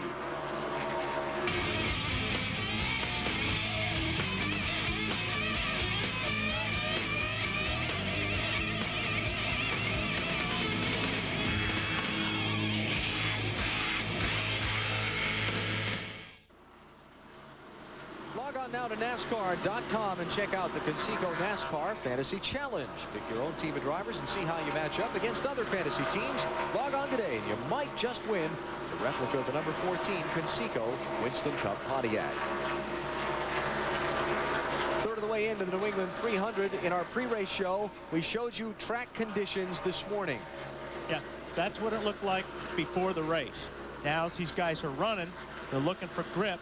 They're running down below that yellow line. They're looking for some traction. They're not going high to find it. Now we're going to see what the track looks like right now. Look how dirty it is up there. See how everybody's running low. Look at the yellow line. It's black. What yellow line? There is no yellow line. Usually the groove, these cars will move up the racetrack to find grip. This is really strange. They're moving down to find grip. And so all of this rubber building up on top of this surface means what to the driver besides the fact that he's moving down?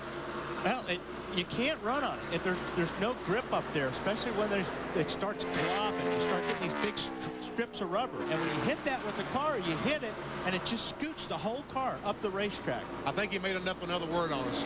Globbing. That goes with grippier and grabbier? Yeah. Yeah. We're going to get the dictionary of Dallin back here. The heck with Webster's. But you knew what I was saying, didn't you? Yes, we understood. I think so. That's what's really scary is you two both understood. I think the glob is a large clump, right? Exactly. Believe me, it's scary to us, too. Jeff Gordon has not had anything scary about his day so far. He's been out in front for just about every lap of this race. There was only one lap he did not lead, and that's when the front runners came down pit road at lap 61, and Sterling Marlin stayed out for a lap to lead and get 5 championship bonus points. Other than that, it's been Gordon all the way.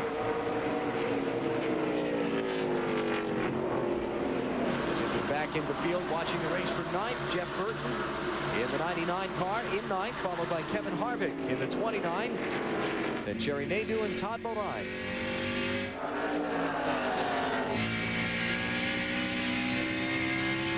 I thought Harvick was going to pass Nadeau. But he's being passed instead by Jerry Nadeau. And here we see Tony Stewart getting by Robbie Gordon, the 31 car. The 31 is a lap down. And Tony's in 5th position. And here's this battle between Nadeau and Harvick and Todd Bodine.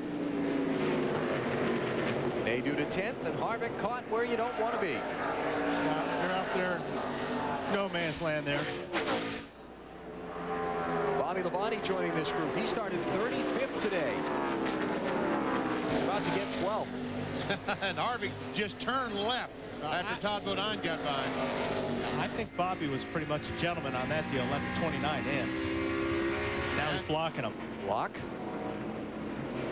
And Junior's going to dive in there. Oh.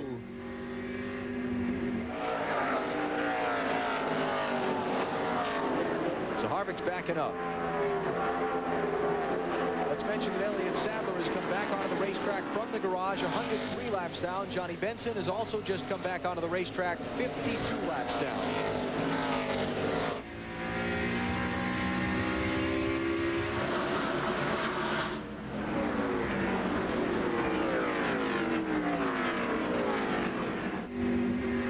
Now Harvick is tight right now. He's got his hands full of that car right in the center. Like we saw earlier, they haven't made that car a whole lot better yet. DJ is running down Jeff Gordon, getting closer and closer. Bill Weber? Benny, you always talk about the mental aspect of this sport, right? Yes. Yeah, whether it's points or how your car's running or the track you're going to, right? Yes. Okay, so Dale Jarrett comes here. He's got 6 top 7 finishes in the last 7 races. That's good, right? Yes. The only one that was bad was 18 in 1999. That's the year he won the championship. Yep. His best finish here was 2nd back in 96. So that's all building confidence, right? Yes. Okay, then you go to Martinsville earlier this year and you win. Well, this is a big Martinsville, right? Right, and guess which car he's in? Martinsville car. You got it, BP. All right. And the car's just a little bit loose. Todd Parrott on the last lap. Very smooth, good lap. Just hit your marks. Here comes the 88. Williams race chase. Jarrett closing in. If I remember correctly, which I don't remember much, but 28 car ran pretty good at Martinsville, didn't he? Yes, he did. And he is coming as well. You see the pace, the distance between the 2 cars remained about the same that time. Yeah, Jarrett kind of caught Elliott Sadler's car at a worse part of the racetrack than Jeff Gordon did. At an awkward spot, in other words.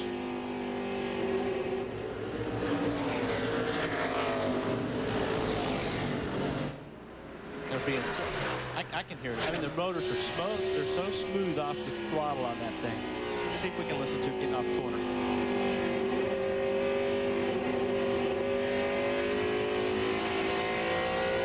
Eggshells. Very Thinking smooth. about them eggshells. On the brake. 30.05, same as the leader. 30.05, same speed as Jeff Gordon. Down below that yellow line. Let's check out speeds at the line. Look at that, over 127 miles per hour. And remember, these cars did not pit the last time. Speaking of which, they stopped at lap 60, 61. We're at lap 120 now, so we're about another 30 laps away from these guys having to pit if another caution doesn't come out. The race for the championship, the top three in points are in the top three positions in the New England 300. You're watching NASCAR on TNT.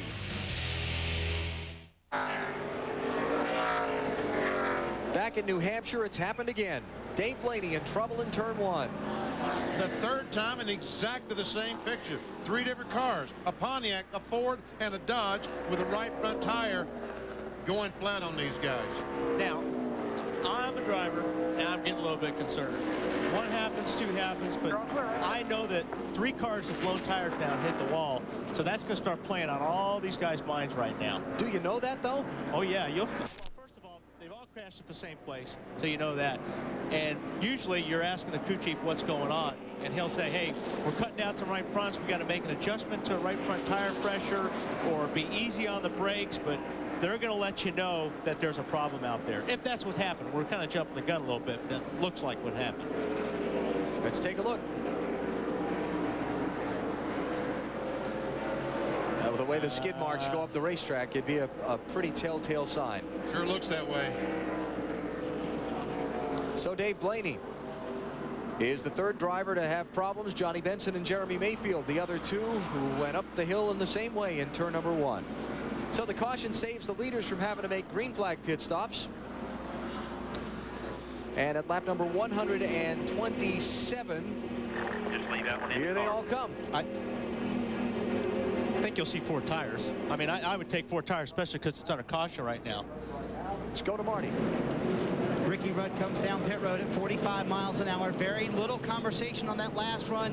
The longer they ran, the better they got. The car started a little bit tight, but it got a little looser the longer he ran. They will take four tires, and they will make no adjustments on Ricky Rudd's car. Again, they are very good on long runs. In fact, they think they're better than their teammate, Dale Jarrett, on the long runs. Let's go to Bill Weber. Jeff Gordon on pit road, wedge adjustment to try and correct a push between turns 1 and 2. Long time on the left rear, long time. Gordon will lose the battle off pit road to the 18 and maybe even to the 20.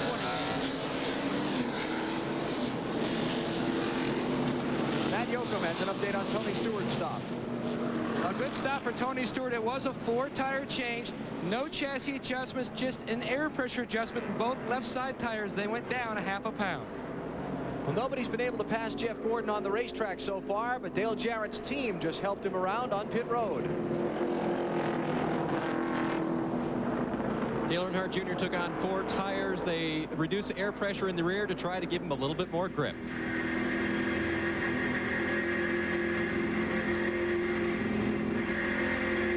Let's check out the race off pit road.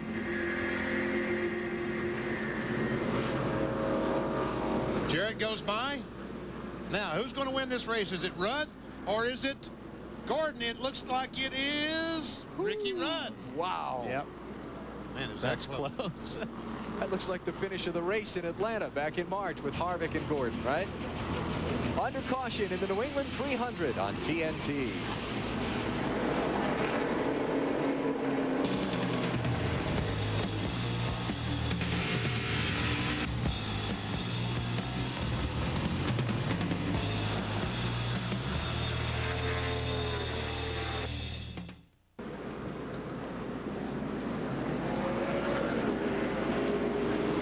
Back at the New England 300, NASCAR on TNT, off of pit stops. Dale Jarrett is the new leader.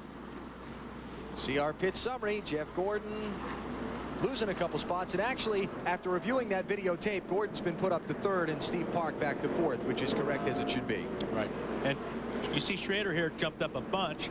Those guys made a 2-tire pit stop, Benny. So track position to them is going to be more important. I don't know. We'll see how that works out. Schrader came in 16th, came out 5th. Will it work?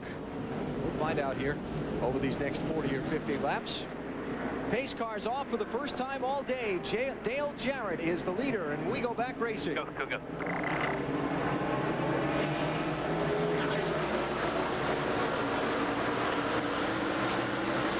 2 front cars, 88-28 cleared that traffic, and that's a big advantage right now. They're going to put as much space as they can between them and that 24 car.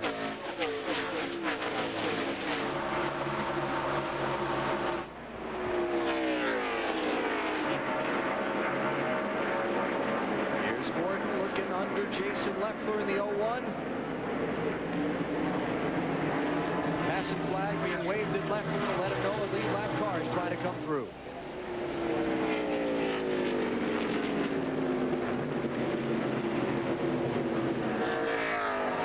Passing flag's kind of a throwback to the days before drivers had radios in their helmets. With your spotters on the roof, you don't really look at that flag, do you? No, you know they're there as well. I mean, you've got one shot at least trying to get it back. But Wally, don't go there. Don't tell the NASCAR folks you don't look at that passing flag. They would be very angry if you didn't check out that passing flag occasionally. It's actually, it warns the driver there are faster cars behind you. You should be careful. We call it the passing flag or move over flag. Get out of the way flag. What do you mean don't let NASCAR hear? You got a spotter on the roof. He's talking to you on the radio. NASCAR wants you to do something on the track. They talk to the spotter to tell you. You see the flag, but it's always for somebody else. Oh, that's right. Exactly. For me. Why don't that guy get out of the way? Oh, it's me they're talking about. Here's Tony Stewart going to make it 3 deep on 2 lap cars.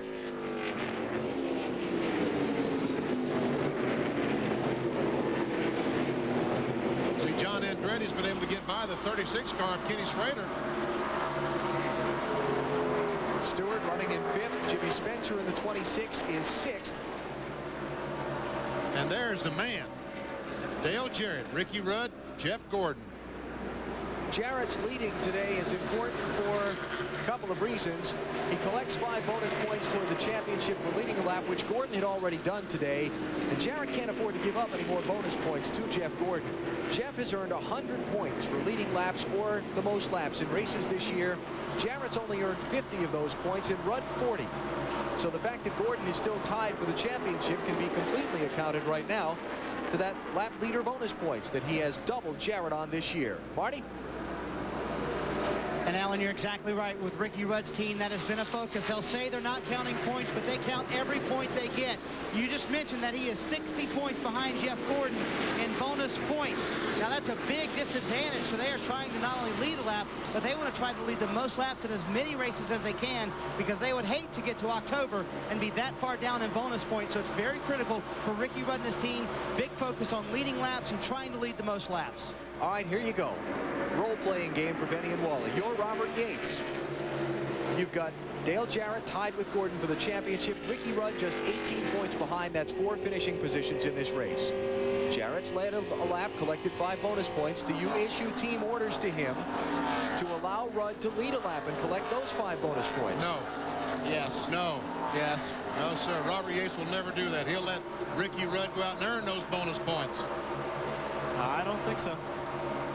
Because you know what? It's going to come down to, it may need that 88 may need that favor from the 28, and that may be the difference between the championship at the end of the year. I'm not sure that Dale Jarrett's going to be able to do anything about it, because it looks like that Ricky Rudd might be a little bit faster than Dale Jarrett right now. 30-15, 05 behind you. Uh-huh. I'm telling you, Ricky, I've been watching him the whole race, and he has been good. A 1/10 of a second faster than Dale Jarrett that time.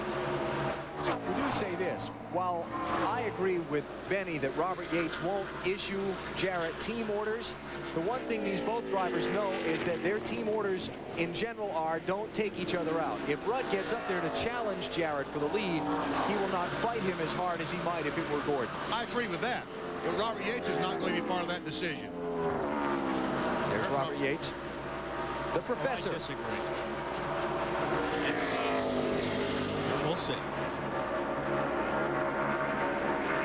was talking to Robert this morning about if this situation goes down to Atlanta, which we all hope it does, and the 88-28 have a chance to win the championship, he said, I'm not going. Wait a minute. So what you're saying is you've based all this conversation on because you've got the inside scoop. Yeah. I've got to do homework. Attaboy, He knew the DP. answer. Yeah, well. No, I walked up to talk to Robert, and I looked over at BP, and he went, no, come back later. I don't think BP asked him that question, so I'll give him that much. But I did ask him what would happen if it boiled down to Atlanta in these two cars, and he said, I'm not going, and I'm turning off my cell phone. Flat, 30-25 on the 24. All right, that means they're driving. What he's telling him, you two guys are much faster than the 24. It's you and the 28, talking about Dale Jarrett. Fourth place, Steve Park in the 1, Tony Stewart in the 20.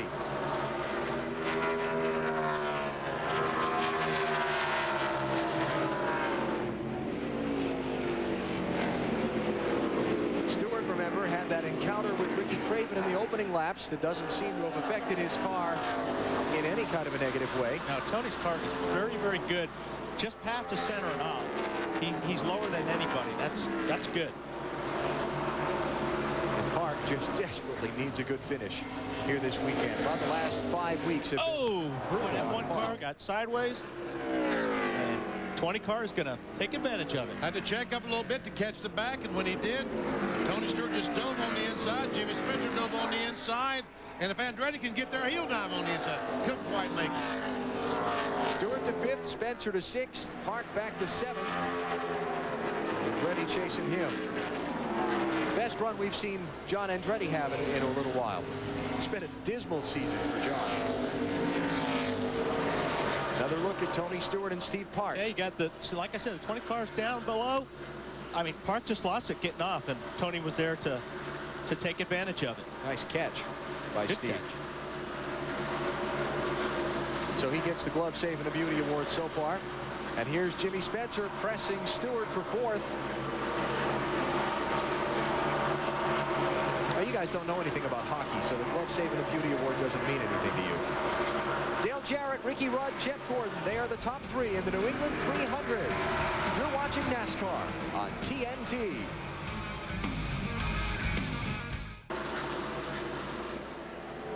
No change atop the leaderboard in the New England 300. Dale Jarrett, Ricky Rudd, and Jeff Gordon are still the top 3. And as Jarrett comes off of turn 4 this time, he'll see crossed flags. The signal from the starter stand. We are halfway home in today's race. Our Pepsi race recap to show you what's happened in the first portion of the New England 300. Joe Nemechek and Elliott Sadler taken out in an early crash. This one just 5 laps into the race in turn 1. Big mess there. Rusty Wallace exited the race early. Engine failure for the 4th place man in the championship, just 13 laps in. 3 cars with similar problems. Right front tires going down and crashes in turn 1. That's Johnny Benson. A little while later, Jeremy Mayfield, same thing. And then the most recent caution, ditto for Dave Blaney. Hot day here in New England, and the excessive track temperature combined with brake heat that's normally a problem on this track anyway, causing some drivers to lose their right fronts in the corner. You see only 3 lead changes. Jeff Gordon led the first 126 laps, all but one of them. Sterling Marlin led for a lap under an exchange of pit stops. And then Dale Jarrett won the race off pit road on the most recent set of stops, and he is now pacing this field. And he's starting to put some distance on Ricky Rudd, but as he puts distance on Rudd, Jeff Gordon is starting to close in a little bit on Dale Jarrett. Rudd looked like he had a better car than Jarrett in maybe the first 20 laps of this green flag segment, but now Jarrett looks like he's moving back away. Marty, how about Ricky Rudd? Yeah, remember earlier we said Ricky Rudd was a little razzled at the beginning of the race with that radio problem. I'll say he's calmed down now. He really wants to get up to the lead, and he just radioed to his crew and joked. He said, it's like DJ doesn't want to share that bloomin' onion. I believe that's a reference to a commercial that somebody's famous voice is in. Anybody know who that is? I'll never tell. But it might cycle back through 2, 28. I think they said earlier they were better on very long runs. So we might see the 28 be a little bit better than both these guys when it gets down to it. Oh, we got Ward Burton going around. Turn 2. Keep it up there, keep it up there, keep it high. No call. Caution's out, guys. Caution's out. 29 got into the rear of us. Excess fuel in the exhaust pipes, trying to get the car refired. Too late. And he's too late. Lost a lap. No, he shouldn't have lost a lap. There we see the 29 car, Kevin Harvick, and we heard the spotter say the 29 got in the back of the 22, just touched him a little bit. Ward never could catch it. Around he goes. But luckily, he did not hit anything, and no one hit him. But he did lose a lap. And that's the worst news he could have. Take a look at it from Kevin Harvick's onboard camera.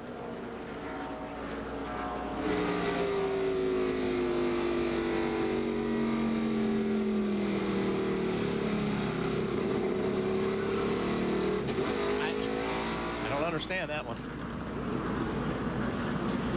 Any law enforcement officer would cite you for an accident from behind. You would be at fault.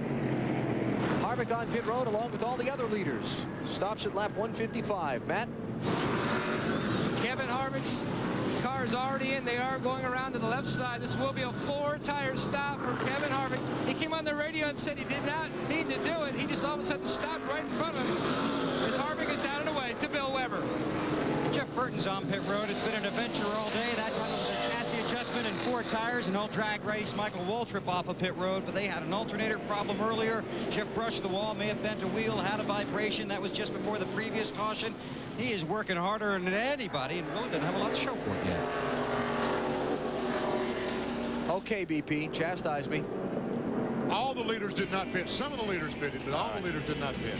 Top 5 stayed on the racetrack. We'll come back to New Hampshire next. These American. Getting ready for the restart in the New England 300. It's NASCAR on TNT. Dale Jarrett and the other of the top 14 runners all staying on track under this caution. Drivers in the back half of the lead lap group choosing to make pit stops. Jarrett, Rudd, and Gordon, top 3 in the championship race, or the top 3 in this race. You've got Tony Stewart 4th, Jimmy Spencer 5th, followed by John Andretti, Steve Park, Bobby Labonte, Mark Martin, and Ken Schrader. Go, go.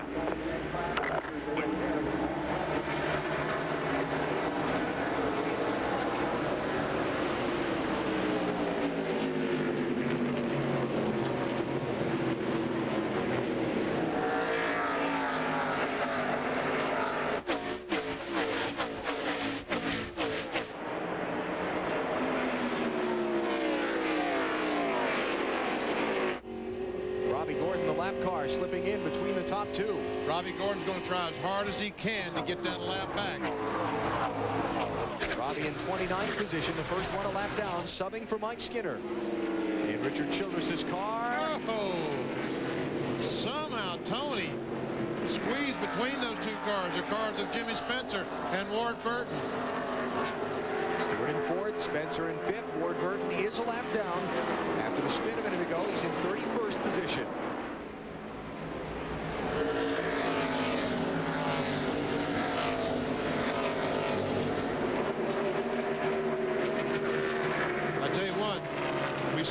Flat tires today.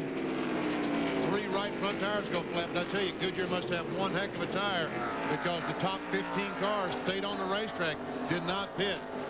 I mean, these guys trying to go for championships, if there's any question, you know they'd come in and get fresh tires, but they all chose to stay on the racetrack for that track position. Let's get some updates from pit road, starting with Bill Weber. And let's start with the leader, Dale Jarrett. Made a chassis adjustment last time they pitted. Of course, they didn't come in under this most recent caution, was just a little bit loose. They used wedge to tighten him up. Dale Jarrett is running extremely well. I talked to his crew chief, Todd Parrott, this morning in the garage. He said we were good, but probably not as good as maybe the 28, or a lot of people thought the 10. But if you talked around the garage, a lot of people were watching for the 88, and he's exactly where they thought he'd be. Got a spin on the backstretch. It's Ron Hornaday in trouble into the infield grass inside turn 3. Caution's out. Looks like all the tires are up. Hornaday was running 18th on the lead lap. A lot of damage to the left front tire.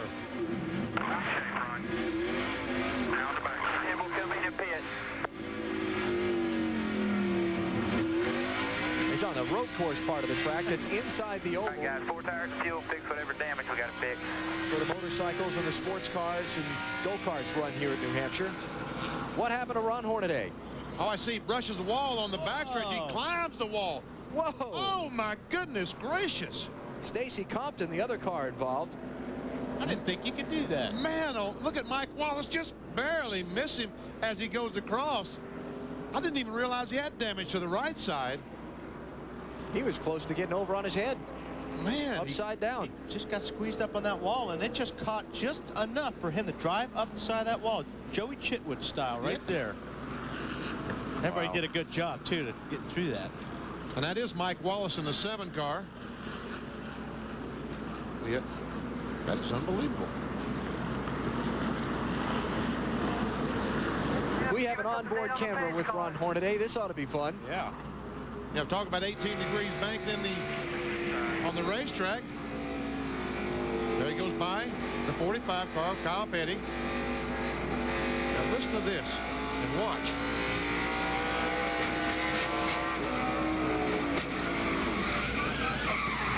He never backed off. He was climbing the wall still. Hey guys, the caution's gonna be out. 92 wrote us up at fence.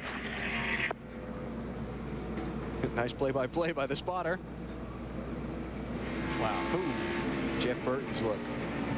Hornaday on pit road getting some repairs made to A.J. Foyt's Pontiac. We're back to New Hampshire after this. Still under caution here at New Hampshire International Speedway. The evidence is in. Watch the skid marks. Up and away. Oh, man, unbelievable. It's not that ugly. I mean, I've seen you do that on the way back to the hotel in the rental car. Oh, no. Watch this, the green car on the outside. Hornaday up on that wall. He doesn't back off. He just keeps nailing that thing and climbs the wall. Finally, he has no choice but back off. Back to the restart in just a minute in New Hampshire.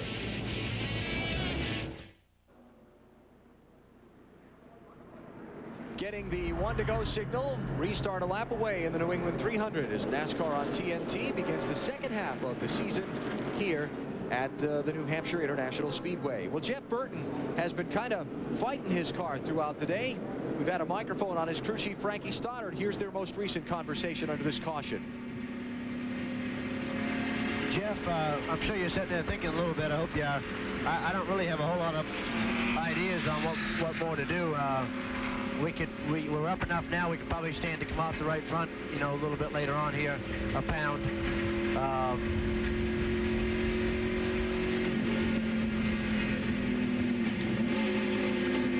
Well, obviously they're concerned, and that they obviously Frankie went up on that right front tire.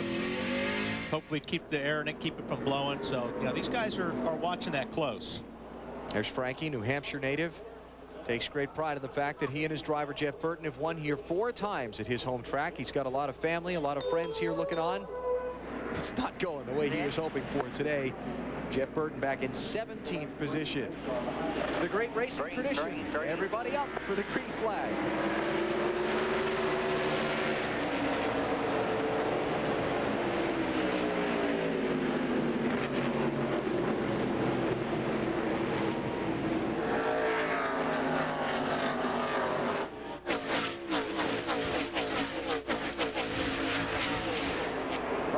With kind of a bold move there at the restart. Well, he changed some tires on this last caution flag. He wants to get up there and see if he can race with these guys, and I don't think he can because he's getting awfully loose off turn 4. Jeff Gordon's going to dive to the inside and put him back behind him. So now he's got to pass 3 of the fastest cars on the speedway. Doesn't look like he can do it today. And NASCAR just asking the inspector in charge of Robbie Gordon's pit to go have a discussion with the crew chief and ask him what that was all about. Gordon racing Kevin LePage for 29th position. LePage in the 4 car. They're both a lap down.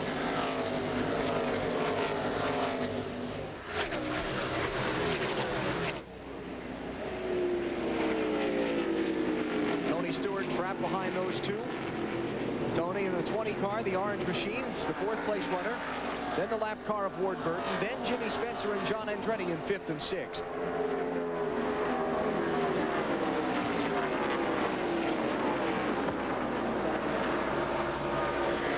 Ron Hornaday has just taken his car to the garage. Repairs obviously needed after that wild ride we saw a minute ago. Jeremy Mayfield has just come back from the garage after the crash damage from his accident earlier.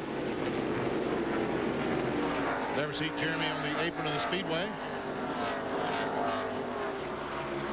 Mayfield with the right front down on his car into the wall at lap 91. There's Jeremy trying to check it all out, get it back up to speed. Left front tire looked a little low, didn't it? Real low right there. It's unbelievable how low they run in the air pressure in the left side tires, especially the left front. All right, here we go again. Remember in this last run after the restart, when Dale Jarrett took the lead on the pit stops off of Jeff Gordon, in the early laps of the run, Ricky Rudd was close to Dale Jarrett. The farther they ran, the farther away from Rudd Jarrett got. Rudd needs those 5 bonus points for the championship. How hard is he going to press the issue now? I'm the 28. I'm going to press him pretty hard. Well, yeah, I think he's going to try as hard as he can. I think if he gets up there and really starts touching the back bumper and Jarrett can look up and see him right behind him and he makes a move to the inside, Jarrett might let him go by. But we see right now, Jarrett that time got off turn 2 and put about a 2 or 3 car length advantage on the 28 car. On the other side of the coin, there are 5 bonus points at stake for the driver who leads the most laps. Jeff Gordon has led 126. Dale Jarrett has only led 40, now 8 laps. So he needs to stay out in front as long as he can. As we look at the Williams race chase, Marty can add more for us on Ricky Rudd. Well, and guys, remember earlier we said Ricky is better on the longer runs. The reason that he fell back from his teammate when that last run started is because he's not very good when the run starts. But again, very good on the longer runs. And as we mentioned, they think that they're better than their teammate Dale Jarrett on the longer runs. Their strategy right now is to wear him down. They think they eventually will pass him. But right now, the 28, those last couple laps there looks like he's lower than the 88. And that's a good thing. Over the last 2 months, no one has scored more championship points than Ricky Rudd. In fact, he's far outpointed Dale Jarrett and put a good distance on Jeff Gordon. That's over the last 2 months, 9 races.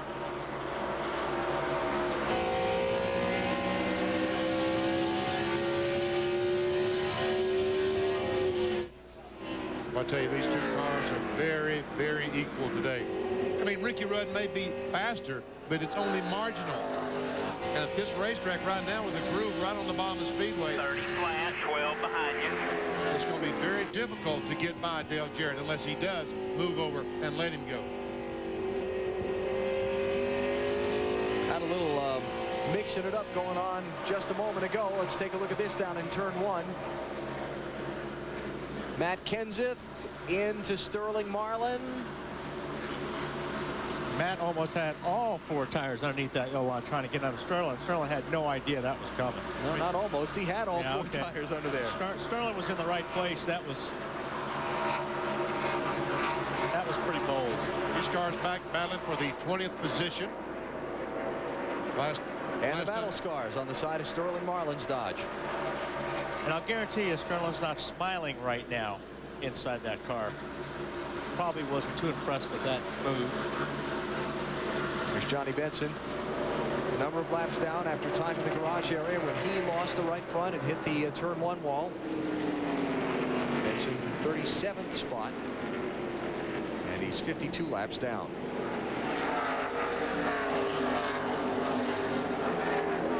Michael Waltrip just behind Benson. He's running in 25th. He's actually racing Sterling Marlin for that position for the 24th spot. And we look from these drivers over to the leader.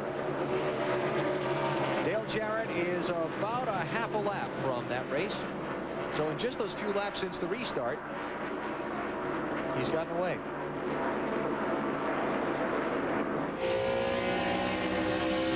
Jarrett, Rudd, Gordon, still the top 3 in the New England 300 at the New Hampshire International Speedway.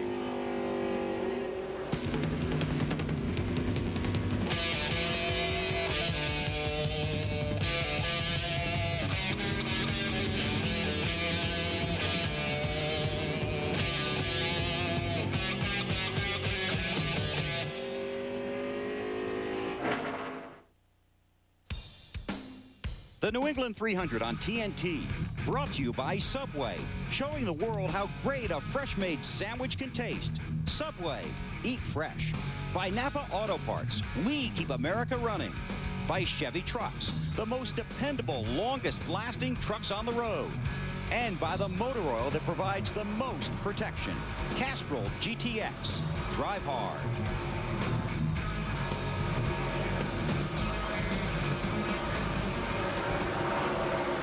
The New Hampshire International Speedway jammed full. Some 110,000 watching Dale Jarrett and Ricky Rudd, the Robert Gates Racing teammates, lead the way in the New England 300. They're both out in front of Jeff Gordon, the third-place runner, by 2.2 seconds. Dale Earnhardt Jr. running back in 19th position. He's just picked up a couple spots in the last few laps, and he had to use the horn to get through. Yeah, years behind Robert Presley. He goes in a little bit of a bump there and turns under him, and kind of looked like he's dead there off turn 2 a moment ago. Junior made a pit stop the last time a couple of times, raised the hood, put some water in the car. I guess he's running a little bit warm, trying to cool it off, but sure doesn't seem to be hurting the performance of the car.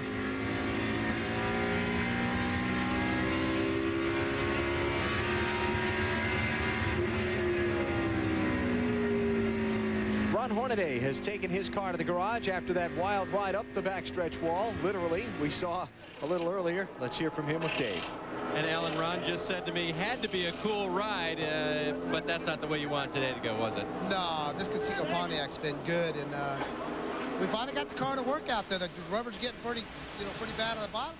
I'm gonna go up top and try to make it work, and we got a couple guys, and I just didn't know. I know it was getting slippery out there. I just don't know if Stacy's seen me out there or not, but unbelievable how this car climbed the wall. I just don't know if the walls leaned out or whatever, but I'm proud of these guys. Qualify that well. The car was running good. We had to free it up a little bit more, but this Conseco Pontiac, they're turning this thing around, and I hate to see this because we had a good race car, and we definitely need a good run, but at least we're getting good race cars the last couple of weeks, and we're having fun. David Evans giving us a good motor, and all them guys back in the shop are working hard, so we'll go out there and get some more laps. Hopefully it don't get slick too much, but we'll get that thing working on the outside and make sure who we're racing against. And we can confirm for Ron that Stacy did not see him out there. His pit came over, and they said they called clear 14, and Stacy thought they said clear outside. But actually, they thought they said outside clear, and he said outside 14. You know what I meant. No, that probably is why he was confused. Ricky Rudd still dogging Dale Jarrett, not able to get by. Rudd still has not led a lap today. Jarrett and Jeff Gordon have. This is a pretty hot race for position. 8th, 9th, 10th. Bobby Labonte, Todd Bodine, and Jerry Nadeau, respectively. And those two cars behind them, Kevin LePage, the 4, Ward Burton in the 22. They're racing for the 29th position. For a guy who was really looking down this morning and had no idea what to do to his car for today's race, Todd Bodine's had a very solid run. He's in 8th place. And I mean, he said to me, I said, so how's your car? He said, not very good. And I said, so what are you going to do for it? He said, I have no idea. We'll probably change everything. Well, right now he's better than 35 of the other cars. I ran back into Todd about an hour later this morning. He was pacing the garage. I said, what's the matter? He said, nervous energy. I hope we did the right things. I hope we did the right things. It's not bad. I was just going to say that, and that's the unexpected. You have no idea what your car is going to do the first time you go out. You've changed springs and bars and shocks, just trying to make it better. So that anticipation of what is this thing going to do? And they obviously made the right moves. And boy, it's a lot of fun when you can do that. You can change that much stuff on the car and have a result like that. Todd threw a good old New England clam bake for his team here Saturday after final practice. Lobsters, steamers, the whole thing. Dale Jarrett leads the New England 300. We've got pit stops coming up for the leaders shortly. Could be crucial final pit stops. We're back to cover them in a minute. Our checkup on the Coca-Cola Racing family and the old family reunion's been a pretty good time today. Drivers' positions in the race right now: 1st, 2nd, 4th, 6th, and 7th. Not bad. 9th, Bobby Labonte. 11th, Bill Elliott. The worst of them's in 25th. It's pretty good. Kyle Petty, 19th spot. We saw Kyle slow on the racetrack a little earlier. Looked like he'd got up out of the groove, got all that marble-ish rubber on his tires, got back down in it, cleaned it off, and kept on charging. He's back up to 19th. Dave, how about more on Kyle Petty's day? Alan, I just checked with his crew chief, Chris Hussey, and I asked him if that damage was hurting him at all on the track, and he said, no, just a little bit. So really, Kyle's battling the same thing everyone else is, a little bit tight in the corners, but otherwise, he's running okay. Of course, Kyle Petty making his first race here at New Hampshire since his son Adam was killed here a year ago May. I just cannot even begin to imagine the emotions the man went through coming into the gates here Thursday night, Friday, and competing on the racetrack. Can't even begin to fathom. Here this weekend because he felt like this is what Adam would want him to do. And probably this is the best time he's had all weekend. In the race car, 100% concentration on what it is he's here to accomplish.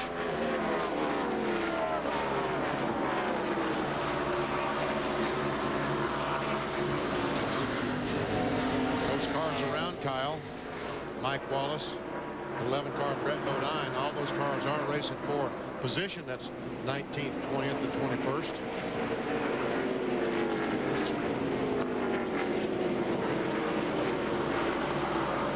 As we move back to the leaders, pit stops are going to start to happen here pretty shortly for Dale Jarrett and Ricky Rudd and Jeff Gordon.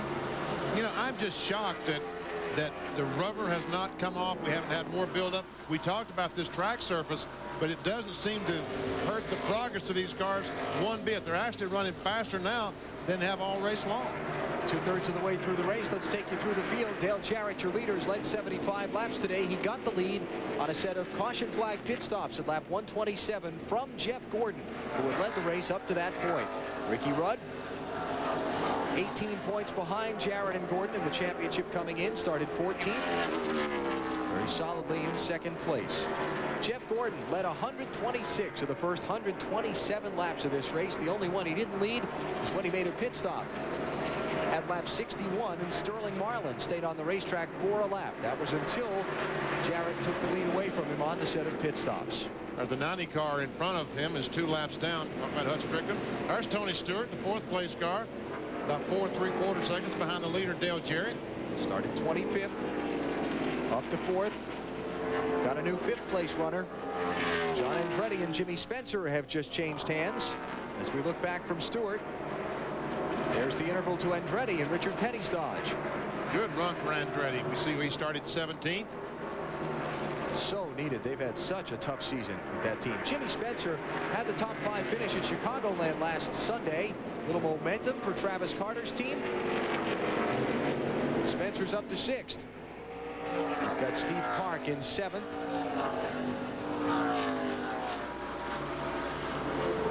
Park qualified in 5th. Solid day, not spectacular for Park. He hasn't really gotten up there and raced for the lead at all today. Todd Bodine, we talked about Todd a few minutes ago. He's in 8th.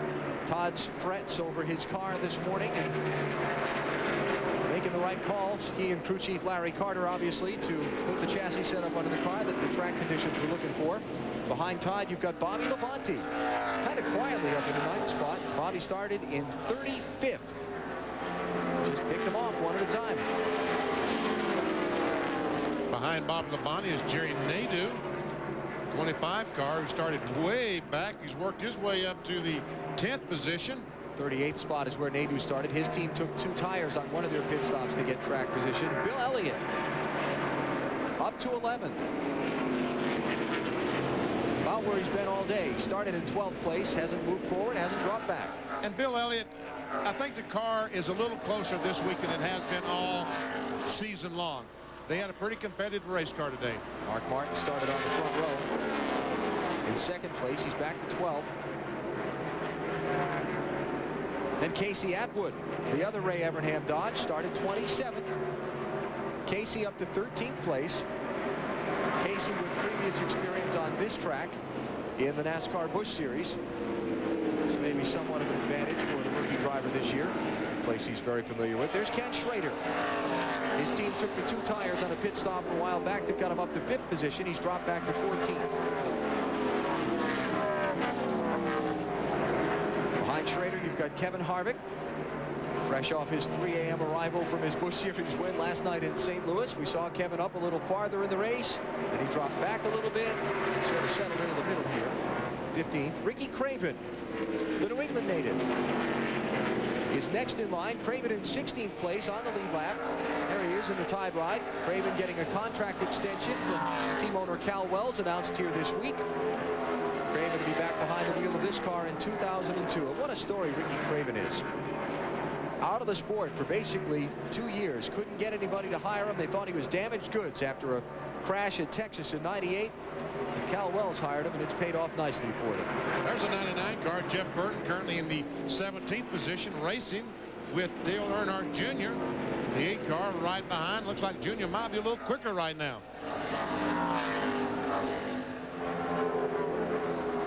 Junior in 18th place. The 19th place car is Mike Wallace. And there's a soap opera for you. What is it? As sand passes through the hourglass, these are the days of our lives. What a soap opera this has been for Mike and this entire team. He's in the car, out of the car, back in the car, out of the car. Now he's back in it again. And the owner, Jimmy Smith, insists he will be in this 7 car for the remainder of the year. Lead lap for Mike in 19th place. The racing soap opera we call As the Wheel Turns. You like that? Yeah, that's pretty good. Oh, okay. You didn't like it. You're just trying to humor me. It's Brett Bohine in 20th place. Also on the lead lap. Here come the first of the pit stops. John Andretti gives up 5th place. Marty? Alan, first of the leaders. Actually, Greg Stedman, the crew chief, just radioed to John. He said, how does the fuel pressure look? He said, it looks a little low. He said, well, come this time, the car is a little bit tight. They will make a 4-tire stop. They made an air pressure adjustment in an attempt to loosen him up, but the car is very good for John, and they're very consistent today. They've been in the 5th spot for a long time, and I'm not sure they got all the lug nuts on the left front tight, as you saw the guy fall down as they left pit road. Wow, 13.6. Great stop if they got all those lug nuts tight. If not, he's going to be coming back in. Ron Hornaday rejoins the race after the time behind the wall for repairs from his wild ride down the backstretch. When will the leaders stop? Jarrett and Rudd. Let's go back and take a look at that last pit stop a minute ago for John Andretti. Watch the left front. He's tightening those lug nuts. He's chasing with that air wrench. But man, that car's going faster than he could on his knees. And he's laughing the whole time. Dave? Ken Schrader is in, and those left side tires have about 160 laps on them. He finally gets a 4-tire stop. They make a chassis adjustment, and Ken Schrader leaves pit road. Let's go to Matt Yoakum. Dave, Tony Stewart eases into his pit box. He was complaining about his car was very good on long runs, but still a touch tight in the center of the corner. They're going to make an air pressure adjustment on the left side tires. They're going to work on the left side tires. But he said his car was still very good as Jeff Patterson, the gas man, pulls the can away, and Tony's down and away. Lead change on the racetrack. Ricky Rudd gets by Dale Jarrett in traffic, as you saw. Now the 3rd place car is in. Here's Jeff Gordon in front of Bill Weber. 4 tires in a racetrack bar, 1 round. And that's Robbie Loomis talking to his driver. He's going to have to watch out for the 9 of Elliott. His car is tight, so they'll give him 4 tires and make the track bar adjustment. Gordon has been fighting a tight handling condition since he went out on the track after his last stop. He isn't able to get the turns in the corners of the racetrack. Also, watch for this car to get better the longer he goes. That's been a key to their success here in earlier runs. Marty. And Ricky Rudd comes in. He's actually leading his teammate Dale Jarrett down pit road. The car actually a little bit tighter on that last run. They were going to make an air pressure adjustment. That was the planned adjustment coming in. They haven't made an adjustment all day long, and this will be a 4-tire stop for Ricky Rudd. Mike McSwain, the crew chief, said packet fuel, and the jackman falls down as he comes around. That will cost Ricky Rudd. Let's go to Bill Weber, who's in Dale Jarrett's pits. Well, just an outstanding 4-tire stop and fuel. The 88 lane for 28. His teammate right behind him. Dale Jarrett hasn't said a word that I've heard in about 90 laps. Amazing concentration and a great car, Matt.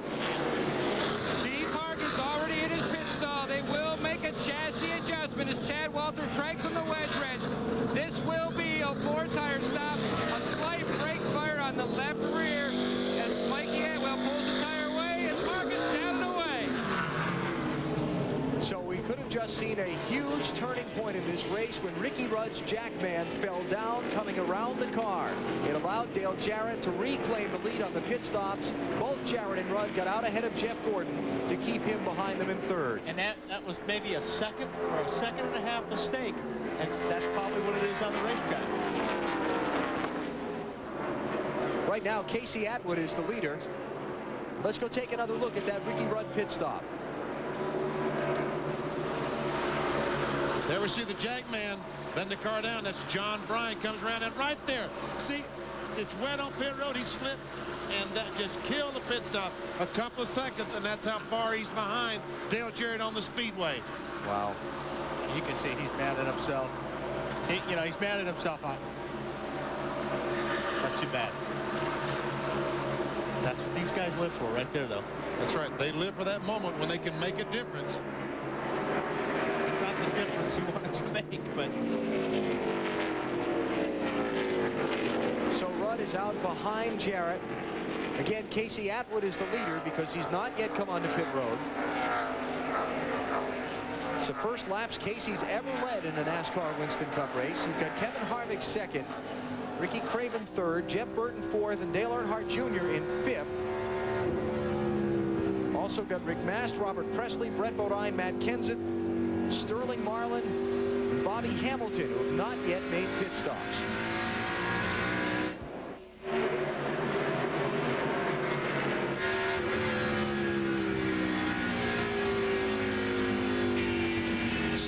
Laps to go in the New England 300. You're watching NASCAR on TNT.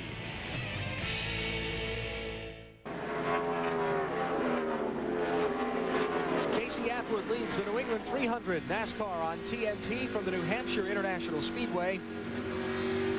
Upcoming next weekend, it's off to Pocono Raceway in Pennsylvania for Bud Pole qualifying on CNN Sports Illustrated Friday. Final practice and the ARCA Pepsi 200 from Pocono on Saturday, both on TNT. The NASCAR Busch Series is at Pikes Peak Raceway in Colorado Springs. You'll see that one on NBC next Saturday afternoon. And then next Sunday, it's the Pennsylvania 500, 12:30 Eastern Time. Our pre-race coverage begins here on TNT.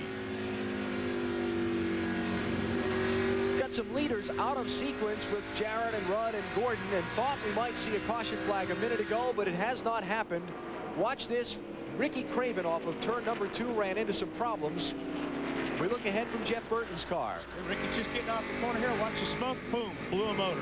Jeff Burton did a real good job not falling inside that car with him. The 32 broke and he put oil. That was Jeff Burton telling his pit crew that the 32 car, Ricky Craven, broke and put oil on the speedway. Which I would say if I hadn't pitted yet. Yes. And Burton is running in third and has not yet pitted. Marty, how about an update? Well, they were scurrying down here in the Tide pits, Alan, and they now think it is indeed an expired engine. It actually had fuel in it, but it had no fuel pressure, so they thought it was a fuel pump. And again, this is a Robert Gates engine. They thought it was a fuel pump, but then they thought it might be a camshaft, and evidently it is a camshaft problem. They will go behind the wall and be done for the day. Casey Atwood stopped at lap 155. Jarrett and Rudd on their previous stops had stopped at 127. So it's going to be about lap 245 before Atwood needs to come in and make a pit stop. Meantime, Rudd by Jarrett. That could be the pass for the race because all these other cars are going to have to pit unless, trust me, the 28, 88, 24, you've seen them on pit road for the last time unless something happens to their cars. And look who's closing in. Gordon and Spencer. Now that pass was actually for 10th position right now. But you got all these cars who, along with Casey Atwood, are on a different pit stop schedule. And I can't see any way this is going to play to their advantage at all, Atwood and the rest of them. Gordon and Jarrett and Rudd have got fuel on board to go to the finish. If a caution comes out, they don't have to stop. Atwood and the rest do. I just can't see any way that circumstances would play to their advantage. Hello. Look at this. Jarrett sounded like he had to really feather the gas off the corner. Championship race. Gordon and Jarrett, having led most of this race, Jarrett's car looking like it's going sour at the worst possible moment for him. It certainly isn't as good now as it was before the pit stop. Oh, and Gordon is there trying to look on the inside. And here comes Spencer, going to join the hunt. Come on, gang, let me play. Just take him 3 wide, Jimmy. Ah, come on. Caution. Caution is coming out onto the racetrack. We have a car spun around in turn 4. It's Kevin LePage. Oh, yikes. The leader just, and the 26 car of Spencer has been able to get by Jarrett before they got back to the line. But remember, those aren't the leaders, so it doesn't matter. I'm sorry, I was thinking you were talking about LePage. Got distracted. What's going on here? And what? Bill Elliott? Into some oil, maybe? Maybe there's some oil or something down there.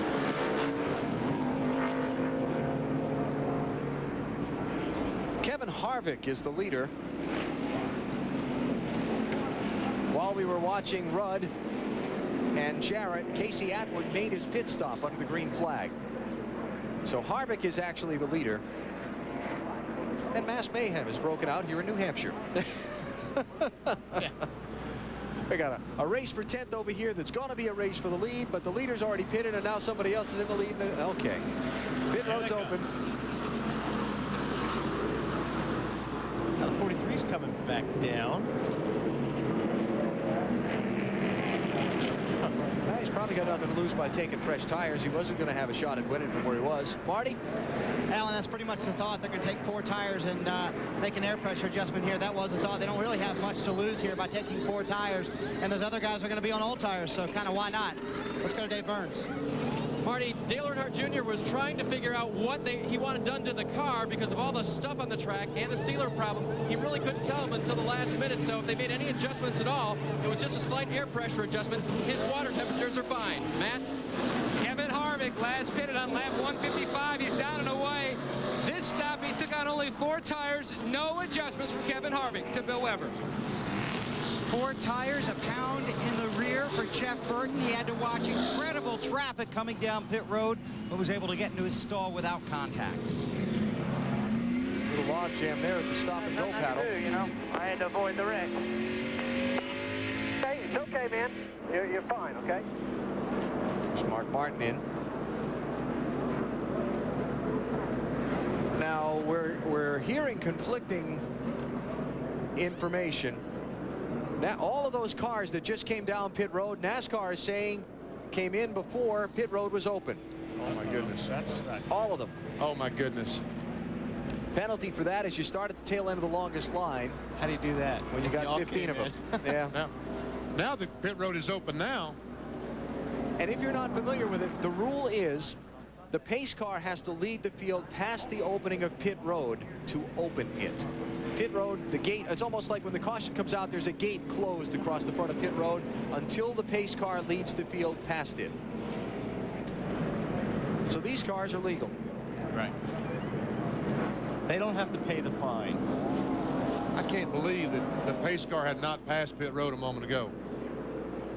I can't hardly believe that.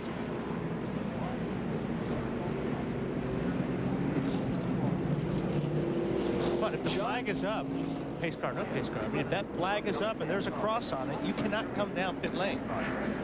So, I mean, the flag is the determining factor. Right. Not whether the pace car goes by. Right. There's something going on with John Andretti also. He's going to be held for 1 lap.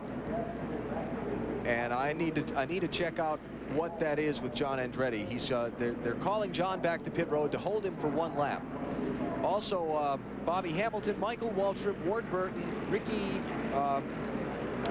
Robbie Gordon, excuse me, and Jerry Nadeau are the cars that are going to have to go to the end of the longest line for pitting before pit road was open.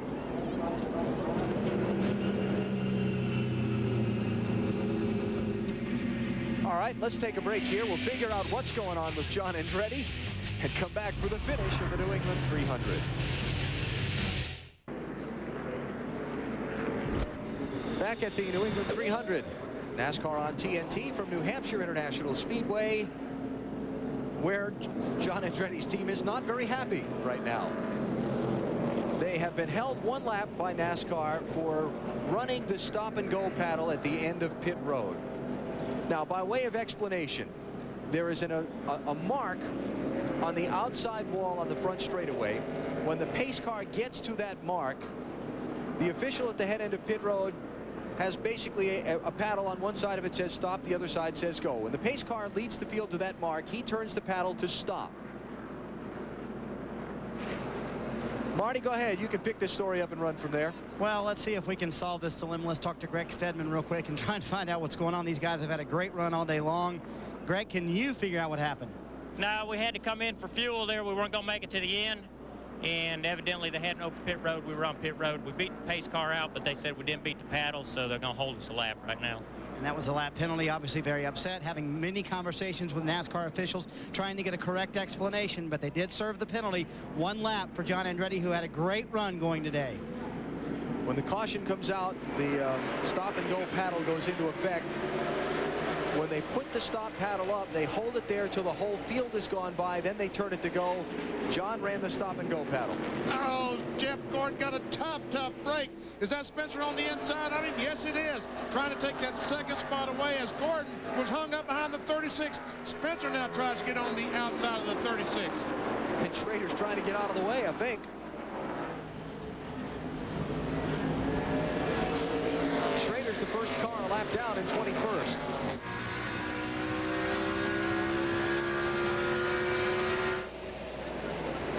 And he gets on the inside of the 36 car. Now Gordon gets by. Oh, Bobby Labonte spins in turn 1. Everybody scattering. No caution yet. Oh, that's a genuine mess down there. Caution, keep coming. No caution. It's clear. No caution. Keep digging. Labonte was 7th last lap by. Did a flying 360, kept going. This is 2nd place. Gordon putting pressure on Spencer. Here he comes. Still there. Still there. Corner. Corner. Still there. Still there. Still there. Richard Boston. Richard Boston talking to daughter of Jimmy Spencer. And Spencer I'm sorry about to lose another spot to Jared. Casey Atwood, the 19 car. Oh, and he just dives down, tries to get the inside to block Tony Stewart in the 20 car. Talking about the 26 of Spencer. The 19 car, he made that pit stop on the green. He now is 1 lap down in 21st position. Talking about Casey Atwood.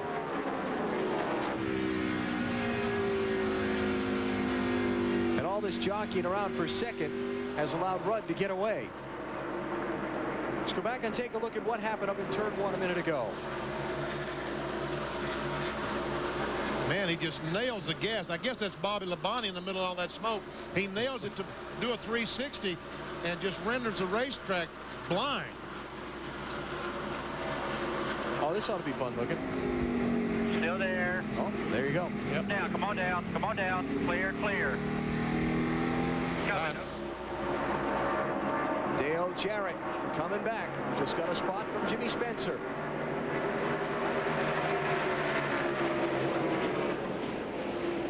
Jarrett to 3rd, Spencer 4th, Stewart 5th in the 20 car, the orange machine. Casey Atwood in the 19 is a lap down.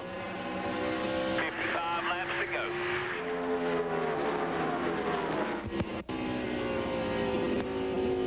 That was Todd Parrott kind of telling his driver, look, if you got anything, now's the time to show it because this race is running out. Time is running out. Michael Waltrip has been on and off pit road serving a penalty. Robert Presley's got troubles. Got a left front tire down. Coming inside. Low, low, low, low.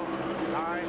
Which is probably, maybe, from contact earlier with somebody. That's usually what happens when the left front blows. Now it's really going to start tearing stuff up when it starts coming apart.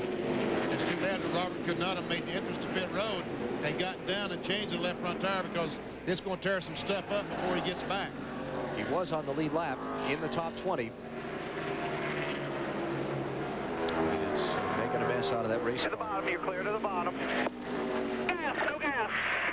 Oh, no gas, pick up the car, John. No gas. Get back, no gas, pick up the car. That's Ryan down in there. Then you got to pick the car because it's going to be very low with that flat tire, and don't put any gas in the car. Caution's out. Debris from Robert Presley's car. He needs to go right on to. Oh, that may be a speeding penalty. Doesn't matter. He had to beat the leader to the end of pit road. Remember the Pocono race in June when Rusty Wallace got caught a lap down? Robert had to go and beat the leader to that mark on the outside wall before that stop. That go paddle turned to stop. At least the tire isn't rolling now, so it's not tearing anything up. Unfortunately, I don't know if they'll be able to get the tire off because the tire itself is kind of wrapped around this. Left side tires only.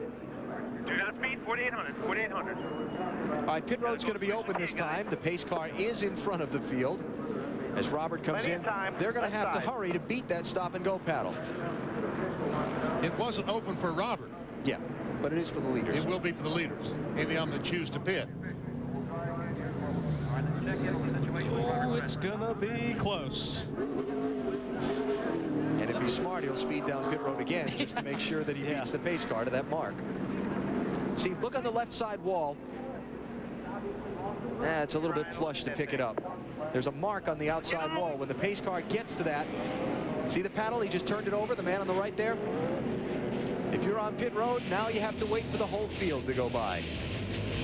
51 to go here at New Hampshire.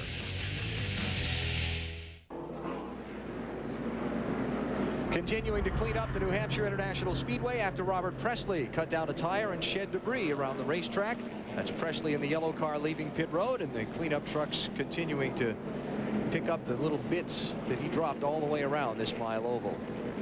Now, we were talking about that line right there. That is the line at which, when the pace car gets to that point, the go paddle becomes the stop paddle. And there's the official who's in charge. His job, when the pace car gets to that point, is to turn that paddle to stop. And if you're coming down pit road, you have to stop and wait there until the entire field goes by.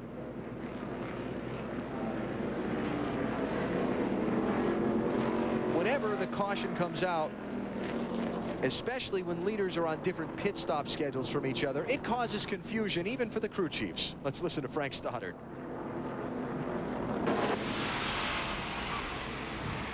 Keep digging. Come back to the caution. Come back to no caution. No caution, Jeff. No caution. That's Brian Dehart, the NASCAR Listen, official. when the caution came out, there was 5 cars that had everybody a lap down. When we pitted, those cars in front of us should be tailing the lead lap, not the lead lap.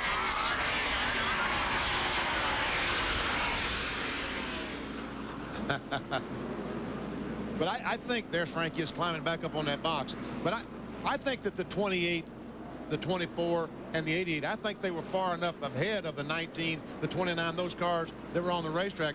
They're able to get in there, change 4 tires, and still be on the lead lap. I don't think these cars ever were lapped. No, I agree, Benny. I don't think they were ever lapped, and it was close. But if you're Frankie, you're going to argue that. Yeah. I mean, that's a good thing to argue. Years ago, when scoring was done by hand, it was easy to argue, especially when the caution came out in the middle of a set of pit stops. So with the electronic transponders that each car is equipped with and the computerized scoring that's done in today's racing, it'd be pretty hard to mess things up. As long as you get the pace car out in front of the right lead car, it'd be pretty hard to mess it up. This pickup better hurry because he's going to be on the outside pole if he isn't careful because they're throwing the green flag. Rudd is the leader. Casey Atwood in the red Dodge, the first car, a lap or more down to his inside. Atwood in 21st place. See, Schrader cut Jeff Gordon a break that time and let him in between the 19 car and himself. That was a good move by Jeff. Remember, last time he tried running the outside and Spencer snuck in there. So Jeff figures, hey, I'm going to get low and I'm going to get on this guy's tail, move out of the way a little bit. Or maybe he'll give me a little slack. This race has gotten kind of intense. Last 30, 45 minutes. All this stuff happening. This thing is very intense right now because that 20 car of Tony Stewart has spent the entire race trying to get up and race with these guys. But right now he's only a second and a quarter behind, so he's in position to see what he has. Rudd leads, Gordon is second, Jarrett is third. There's Stewart and fourth. Jimmy Spencer, the white and blue car, still runs in 5th place.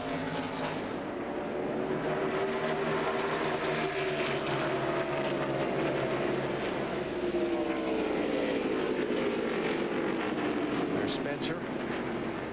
Buckshot Jones racing up there among the leaders a minute ago, though a couple of laps down in 26th place. Watch this.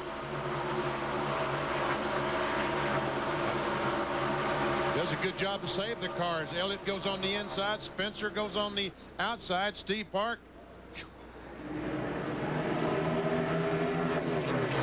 That move over flag, we call that blue flag, was for Casey Atwood, the 19 car. He's not paying attention to it either. No. I mean, you know, he's trying to get a lap back, and they're waving that flag. It's like, come on, man. I'm trying to get my lap back. And at this point, I think that Casey Atwood is doing the right thing, and because he does have a very fast car. This Dodge is very good today. Stay up there. The caution flag comes out. He may be able to get that lap back, but this gets about 15, 20 laps to go. Then is when he should move over, let Gordon and Jarrett and Tony Stewart see what they can do with Ricky Rudd. Or if the 24 was really pressuring him right now, I think he would let those guys race. But right now, he's holding his own pretty well. See Gordon and Rudd and their real-time speeds imposed on the screen, and Jarrett, the 3rd place runner. These cars will probably just about mirror each other.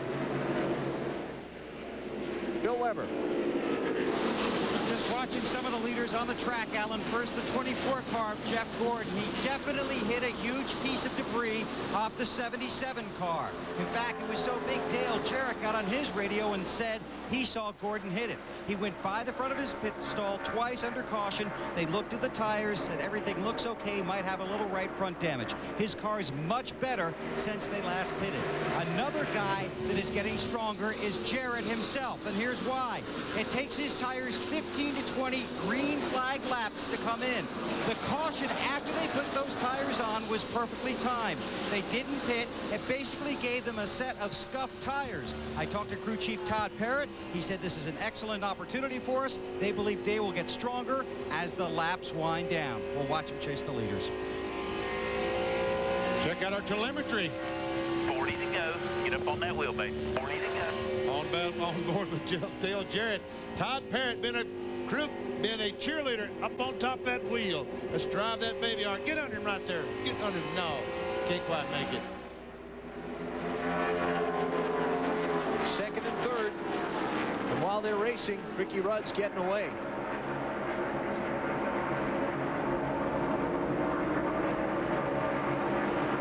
Hud Strickland, the 90 car, has blown the engine. He has taken it to the garage area as we check out the fastest speed. It was Ricky Rudd.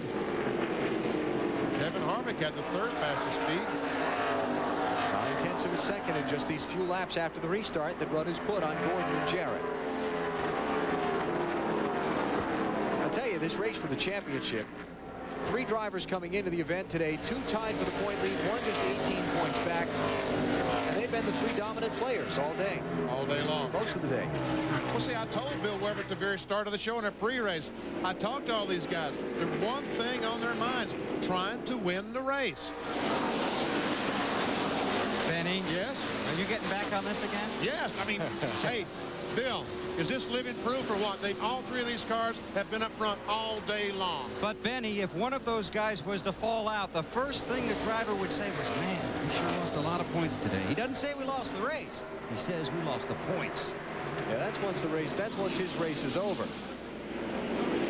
I don't know. I may be with you on this one, BP. Get the most points by winning the race. We're down to 37 laps to go. It is Ricky Rudd leading Jeff Gordon and Dale Jarrett in the New England 300 at New Hampshire.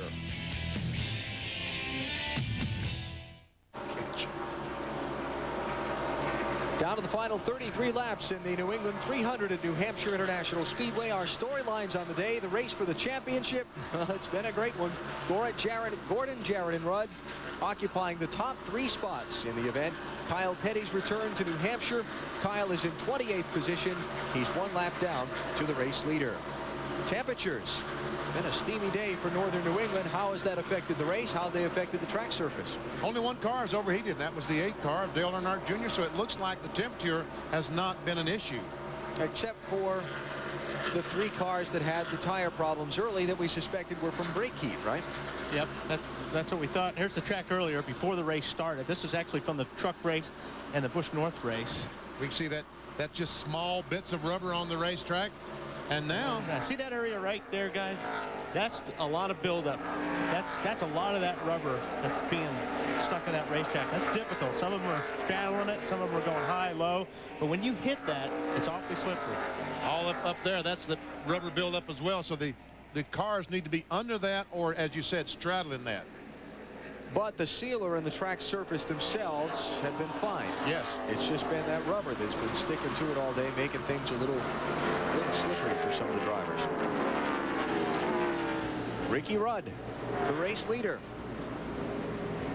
There's the lap car of Casey Atwood, then Jeff Gordon and Dale Jarrett. And look who's coming to join the party, Tony Stewart.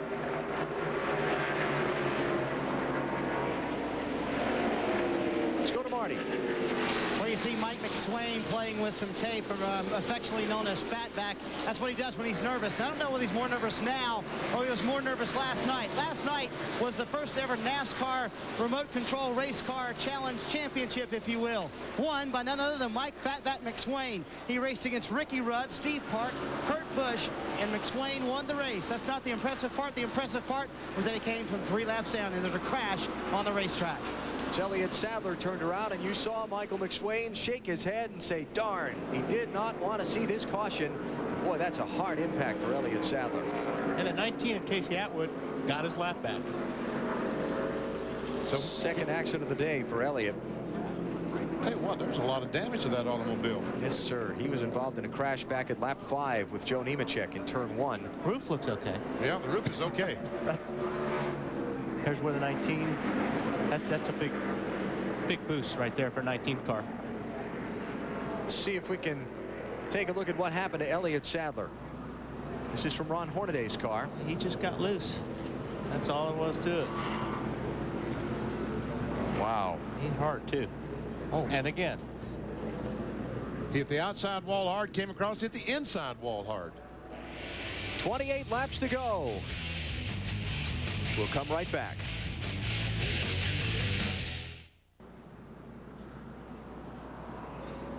Elliott Sadler involved in a hard crash here at New Hampshire International Speedway, somewhat gingerly getting out of his battered Ford. You remember I was talking earlier about, see what as it's happening here. He just lost it, but you know, he's out there, he's 100 laps down, and he's out there running a car that's been wrecked once, and he's still running halfway fast.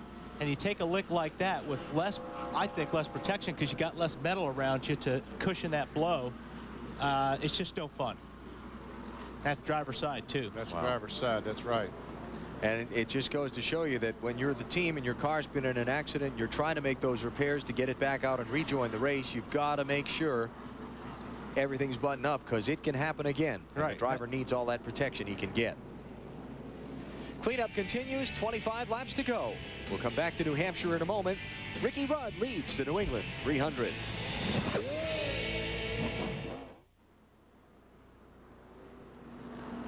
Log on to NASCAR.com to play the Autotrader.com Move of the Race sweepstakes for your chance to win a $25,000 shopping spree on Autotrader.com and other great prizes. Let's get some updates from pit road. Marty? Well, Alan, about 10 minutes ago, this was a full roll of tape. It's about halfway gone because this man, Mike McSwain, is nervous. How nervous are you? Not too bad. I mean, you know, it's better than chewing my nails. It's time to get nervous now where we're running right now. Car pretty good? Yeah, car's real good. Really didn't need this caution, but, you know, I think we'll be okay. We have been good on restarts, and Ricky's been doing good. I think we can get back out there and go on. All right, let's go back upstairs to Alan. All right, BP.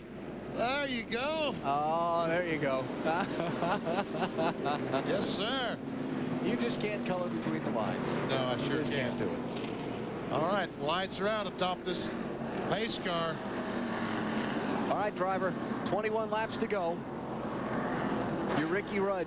Restart's yours.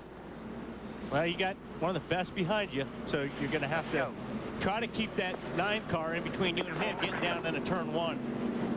Yeah, as much as you can. The whole race hinges on him beating the 9 car into turn 1. Right. Yep. Bill? Exactly right. Just watch Gordon, because when he was behind the 19 before the caution, he was very tight. He was already a little bit tight behind the 19. It made him even tighter. They tried to get the 19 to move out of the way. The 19 would not move. So this is Gordon's big chance. Let's watch.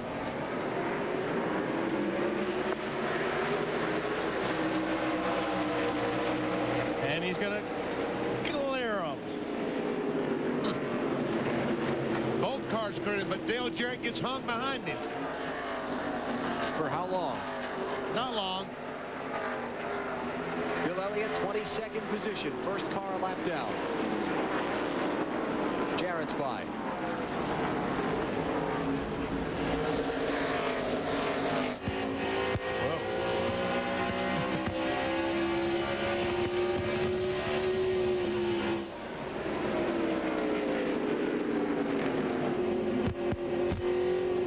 Oh, little bump. Here comes Jarrett for second, looking underneath Jeff Gordon. We got trouble on the backstretch. Todd Bodine, the flying 360, no caution. Bodine was 6th. And Dale Jarrett's going to be second in just about 1 straightaway.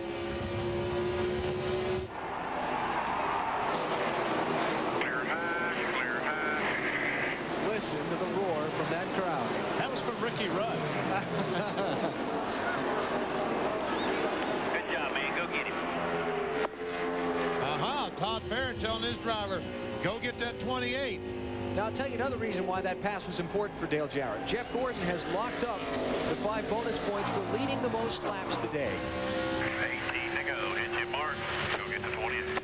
That's Bobby Jeffries, Jarrett's spotter. If they finish like they are now, there's a 5-point difference between second and third. So that would neutralize out Gordon's extra 5 bonus points. There's that accordion effect I was talking about. That's exactly what you talked about at the very top of the show. And Robbie Gordon comes up the back end of the accordion, can't stop, bumps to 66, around he goes.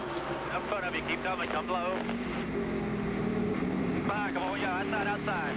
Keep coming. Keep coming. Inside. Come on up. Come on. And that really scrambled up the teams in the running order. Todd Bodine was 6th. He's now back to 19th.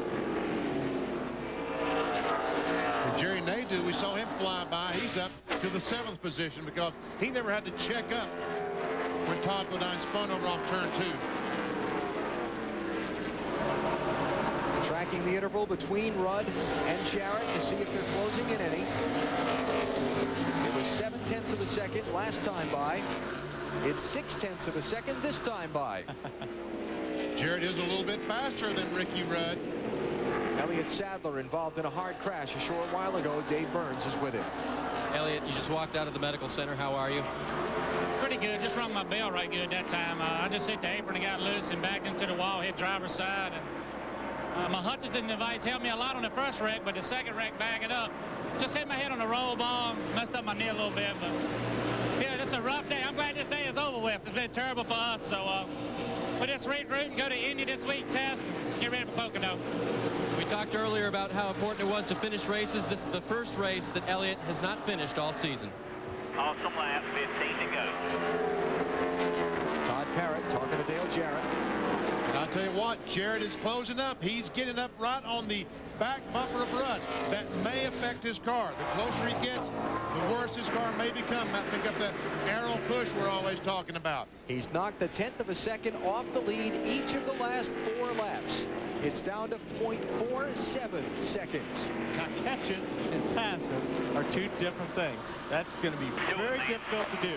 Complicated by the fact that it's his teammate. He can't rough him up to get by him. Remember back in Martinsville, Jarrett passed Ricky Rudd with 5 laps to go for the win there. But Rudd had older tires than Jarrett. It wasn't a fair fight. This time, they've got the same thing as far as rubber on the car, fuel mileage, the whole thing.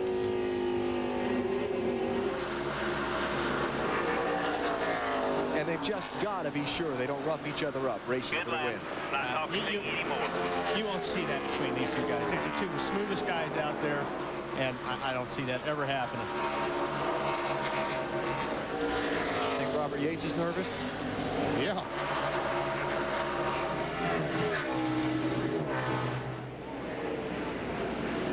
He wants both of his drivers, he wants both of his teams to do well. They're doing very well. But when you run second, you always are a little bit disappointed. There's the interval in real time between Rudd, the leader, Jarrett in second, and Gordon in third. Now I just noticed Jarrett's getting in. He's driving his car a little bit harder than Ricky is. That letting Ricky get off the corners a little bit better because Ricky can pick up the throttle faster. So, but when you're in second, you're chasing somebody, you're trying to make that time up, and the first thing you're going to do is try to drive that car in a little bit further. That interval was 0.7 of a second. Shortly after the restart. 29.83, 10 to go, 1-0. And Jeff Gordon not able to mount any kind of a challenge. Gordon led 126 of the first 127 laps of this race. But once he got out of the lead, he's never been able to get back to it. Oh, look out. Oh, they're 3 wide down in front straight away, and Nadeau, he's got the line. 5th, 6th, and 7th. Nadeau to 5th, Spencer to 6th. Oh, here goes Spencer on the inside of Nadeau.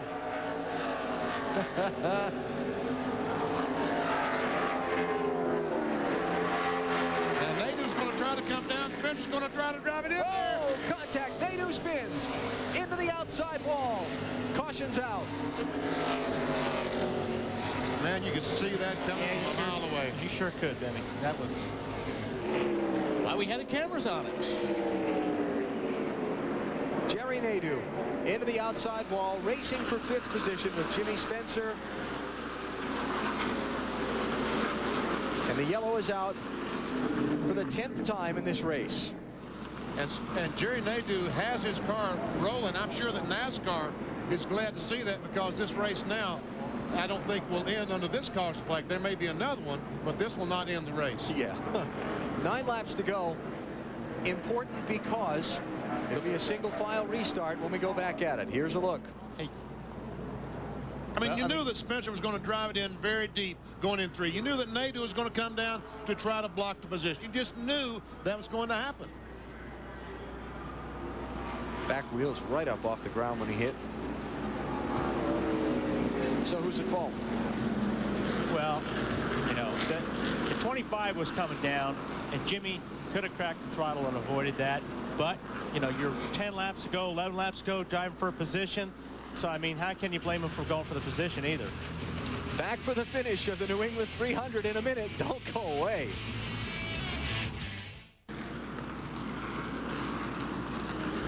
We are under caution in the New England 300 with 8, now 7 laps to go.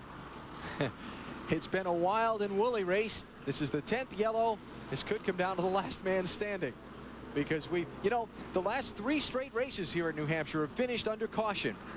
One of them for rain, the other 2 in very similar to circumstances than this. A late yellow, a restart, and a pileup. The fact that you have 2 Robert Yates cars running 1-2, you wouldn't think that the 88 would get in the back of the 28 and make contact and turn him around. You wouldn't think that would happen. But now you get back 3rd, 4th, 5th on back, they're liable to do anything. And I will say this, there is a 10-lap rule in NASCAR which says that all the cars on a restart with less than 10 laps to go, all the cars on the lead lap will line up nose to tail. So we will not have the slower cars on the inside like we've seen all day long. They will restart this race single file. Probably see the bumper horn being used a little bit more in these last few laps. Ricky Rudd trying to score his 2nd win of the season. Didn't look like that first win was ever going to come. He had a couple of opportunities. This was in Martinsville back in April. Dale Jarrett, his teammate, passing him with 5 laps to go to steal the win away. Thanks, teammate. Jarrett on fresher tires than Rudd, and it was the difference he needed to take the checkered flag. Then at Michigan, Gordon and Rudd swapped the lead twice in the final lap of the race, with Gordon making the last pass to score the victory. Then at Pocono, it finally happened for Ricky Rudd, the checkered flag that had been so elusive since he joined Robert Gates Racing, touching off a wild celebration for Rudd, Michael McSwain, and the Texaco team. And now Rudd is going to be 5 laps away from perhaps his second win of 2001. We're coming to the restart. Yeah, I'll tell you what. I don't know which place I'd rather be right now, because, you know, the 88 sitting there saying, I got a shot at winning this thing, but I've got to be careful. And the 28 saying, boy, I hope my teammate's careful back there. But again, the point being, somebody farther back hitting him, hitting somebody else, causing a crash that makes the race finish under yellow. You got Park right behind Spencer. Yeah. Here it comes. The final 5 laps were underway in New Hampshire. Oh, great start by Ricky. And Gordon is trying to get by Dale Jarrett. He's not going to pass him on the outside. We know he's not going to try that, because that is not going to work.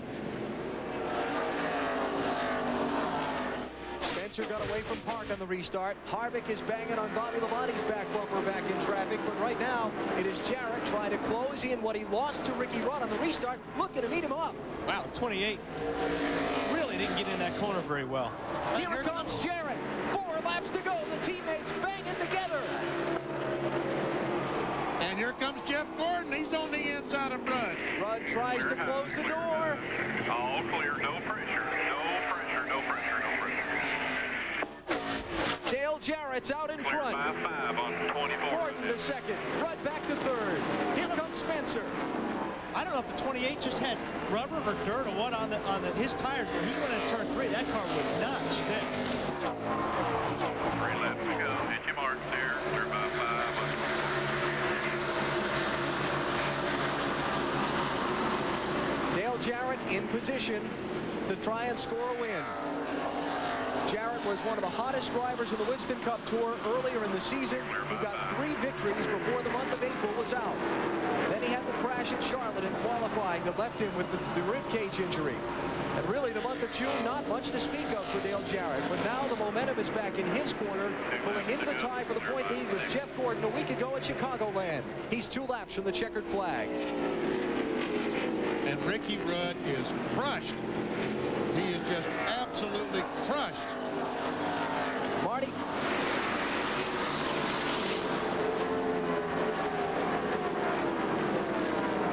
Well, guys, Ricky Rudd came on the radio after he got passed by Dale Jarrett. He said, he hit me. And Mike McSwain looked down. He said, Dale Jarrett hit him, and that's what moved Ricky Rudd out of the way. No fighting for the championship between these 2 teammates. Final lap, white flag is out for Dale Jarrett.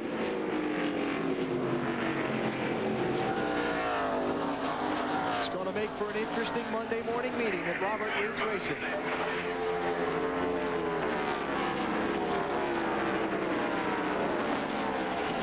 A late restart. Jarrett gets by his teammate and scores what will be his 4th win of the season. Dale Jarrett takes the New England 300, his first win here at New Hampshire International Speedway.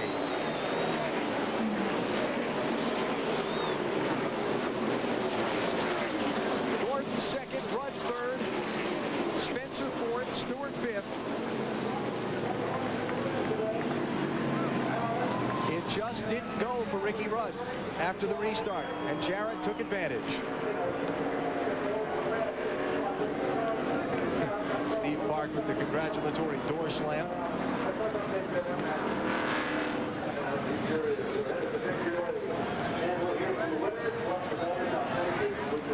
Matt Yoakum.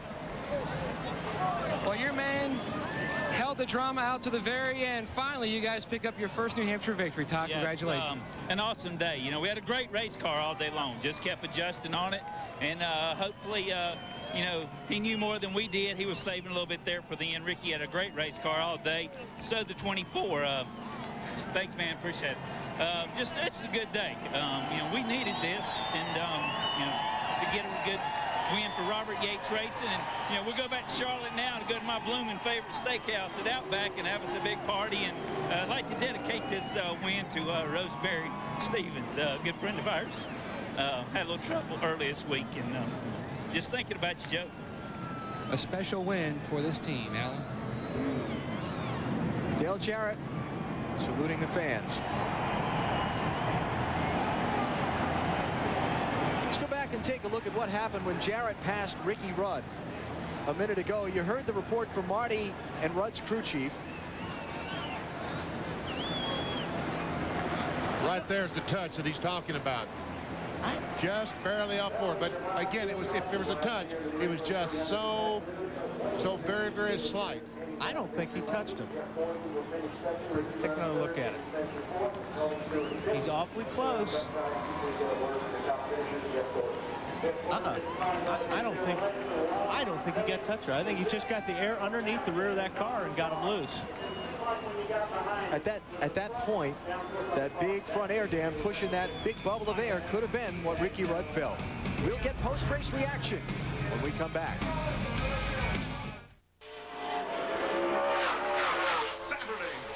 Saturday, Ileana Motor Speedway. Watch some of the fastest stock car racing around. Ileana Motor Speedway, Chicagoland's only half-mile paved oval. Ileana Motor Speedway in Cherryville, Indiana, 2.5 miles east of Route 41 on US 30. Gates open at 5. First race at 7. We'll give you the whole seat, but you'll only use the edge. Back here at the New Hampshire International Speedway, the New England 300 has been concluded, and the car sitting in victory lane, the UPS Ford of Dale Jarrett. His first win here at New Hampshire. His best finish previously was second. So Dale Jarrett now sitting in the car, has not even unbelted yet. Still getting, now he has the belts coming off. He's got some cold towels, some drinks, takes off his head and neck restraint device, and he will climb out here in victory lane and celebrate his win in the New England 300. Big win for Dale Jarrett. Came into this race tied for the lead in the Winston Cup point standings. Dale Jarrett, the winner of the New England 300.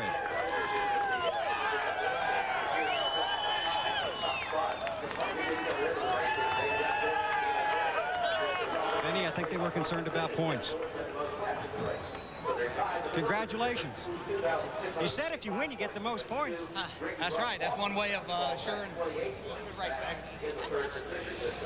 assuring that you're going to get the most. But tough day. Tough racetrack, great race car, great pit stops. I want to dedicate this to two young men that did make their mark on this sport and would have if they wouldn't have been taken to our maker sooner than we wanted to. Adam Petty and Kenny Irwin, who's a teammate of mine. And we just want everybody to remember them, their families, Kyle and Patty, Kenny's family. They were special people and meant a lot to this sport. This racetrack came under a lot of criticism. I said some things myself about doing some things.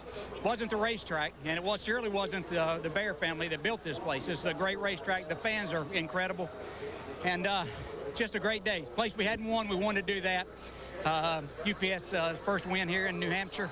We appreciate the support we get from all of our associate sponsors, Coca-Cola, Fleetwood, Planters Peanuts, everybody that's involved with us. Ford Credit, we just appreciate it. And tell you, that was tough. I wasn't sure if I was going to get Ricky or not. How did you do that, Dale? How'd you get around your teammate? Ricky couldn't go very fast through the center of the corner on the restarts, and I knew that. And Jeff got a really good run. I had to block him, but I got a good run into 3, and I saw Ricky really have to slow down. And I was able to get back in the gas and really get up off the corner, and Ricky's car just wouldn't get up off the corner, and I beat him up off the corner. And once I got the inside position, that was it. Great day for us, great day.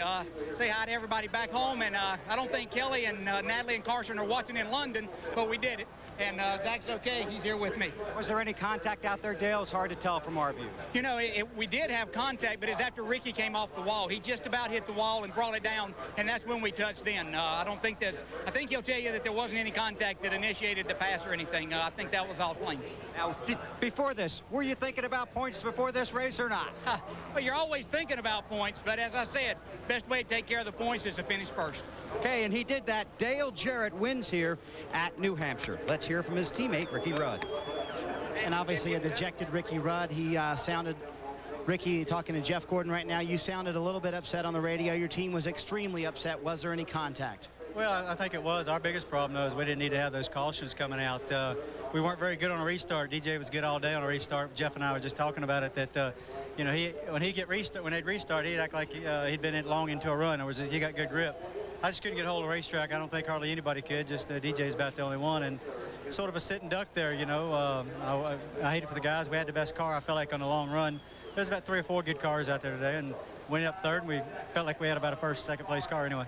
So did your teammate hit you Well, I don't know. I felt the nudge, but you know, I was already smoking the tires already. I was already sideways up there loosening the marbles, and you know, he got into me. I don't think it was. That's not why he got by me. I'll put it that way. I was just sideways before that. So no hard feelings? No, not at all. All right, Ricky Rudd comes home third today, guys. Let's go to Matt Yoakum. Well, for Jeff Gordon, an up and down day. You finished second, but did you need a restart with 4 or 5 laps to go, Jeff? No, actually, I didn't need any cautions. I was good on the long runs, but just wasn't very good when the tires cooled down. And I was fortunate to take advantage of the situation with Jared and Rudd there and get by Rudd and get second. But, you know, you got to have that track position. You got to be out front. And we had it, you know, the first half of the race, and we lost it. But the car just wasn't good enough, you know, there until we made a real long run, and it just never happened for us. But good day for the DuPont Chevrolet team to come home second. You commented how stout that 88 car was on the restart. Yeah, you know, I mean, my car would take off great down the straightaway, and the restarts I'd get a run on. But as soon as we get to the corner, it just seemed like for short periods of time, he was extremely strong. He did the same thing to me the night before. He got right on my bumper, and I couldn't drive the car, you know, and he got by me and looked like he did the same thing to the 28. Jeff Gordon entered New Hampshire tied in points, leaving with his 8th top 2 finish of the season. Dale Jarrett led the final 3 laps of the New England 300, getting by his teammate Ricky Rudd to score the win and the point lead.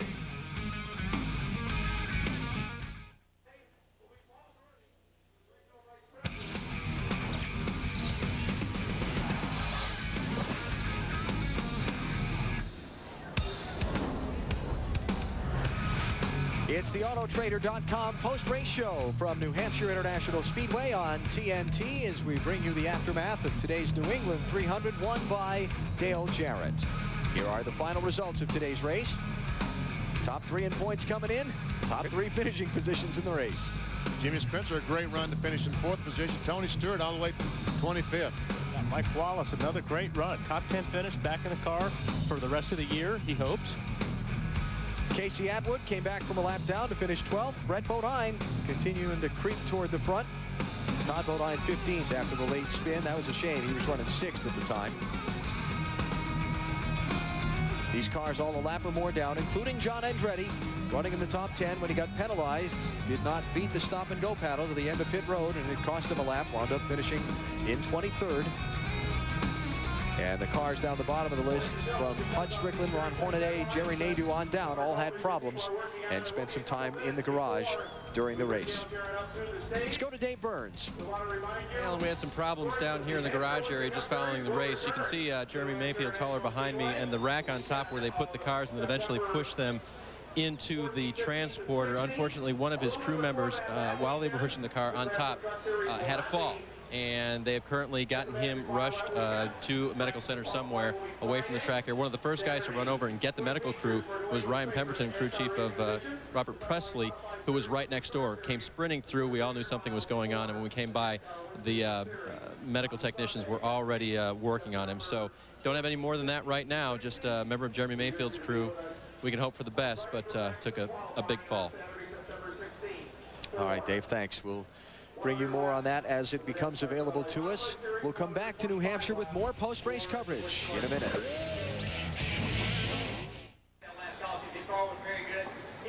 Crowd of some 110,000 starting to file out of the New Hampshire International Speedway after the New England 300. Here are the championship standings. Now, I said Dale Jarrett has the point lead, and he does. While he and Jeff Gordon are tied atop the standings, the tiebreaker, the first tiebreaker, his most number of wins. Jarrett's win today, his 4th. Gordon has 3. Jarrett is your championship leader. Rusty Wallace takes a big hit. Now 353 points back as we check out 11 through 20. Elliott Sadler losing ground today with his double accident day. And Ken Schrader bringing up the backside of the top 20. Jimmy Spencer finished 4th today, was involved in an incident with Jerry Nadeau racing for position in the final laps, and Marty Snider's caught up with him. And Jimmy Spencer finished 4th today. An animated conversation between you and Jerry Nadeau. First of all, talk about that incident and what you said to Jerry after the race. Oh, I believe I made a little mistake there, you know. I mean, Steve Parks pounded me in the back end, and I pushed out, and Jerry got on the outside of me, and we went down in a corner, and you know, Jerry got 3 wide. I gave him all the room in the world, and he slid out. I got back underneath him and going down the back straightaway, and he gave me enough room. I just slammed on the brakes, and when I slammed on the brakes, it slid the nose over, and I got into him, and I sure in heck did not mean that to happen. I'm sorry for it, you know, but the Kmart guys, we had a great day, you know. I mean, that really sours you when that happens. I'm sorry to his fans, but anyway, the Kmart guys did a great job, you know. My guy's Donnie Wing. I can't say enough for my man Donnie. He's been with me for a long time. He's a great crew chief. I can't say enough for him. He's been making some great calls for me. He did a great job today. Did a great job at Chicago last week. Steve Allen, Mike Egge, all those guys at Mooresville building my motors for Robert Yates. I'm really happy with those guys. All the Kmart people has been supporting this program. We're going to win here shortly, I hope. Indeed, a good day for these guys. This is their second consecutive top 5 finish. Here is the incident in question. And there you see the contact. I mean, Spencer just really drove that thing down the corner, trying to stay on the inside because he knew if he could stay down there, that he could take the position away. Nadu thought he was clear of Jimmy Spencer. He came down. Here's the discussion afterwards. Been in a couple of those in your time, Wall? Yeah, I mean, you know, it's bad for Jerry. It really didn't need to happen. I mean, Jerry's already got one wrecked car in the trailer right there. He was running good the whole race, and that really was uncalled for. The photos underway in Victory Lane for Dale Jarrett. We're back to New Hampshire with more post-race coverage next.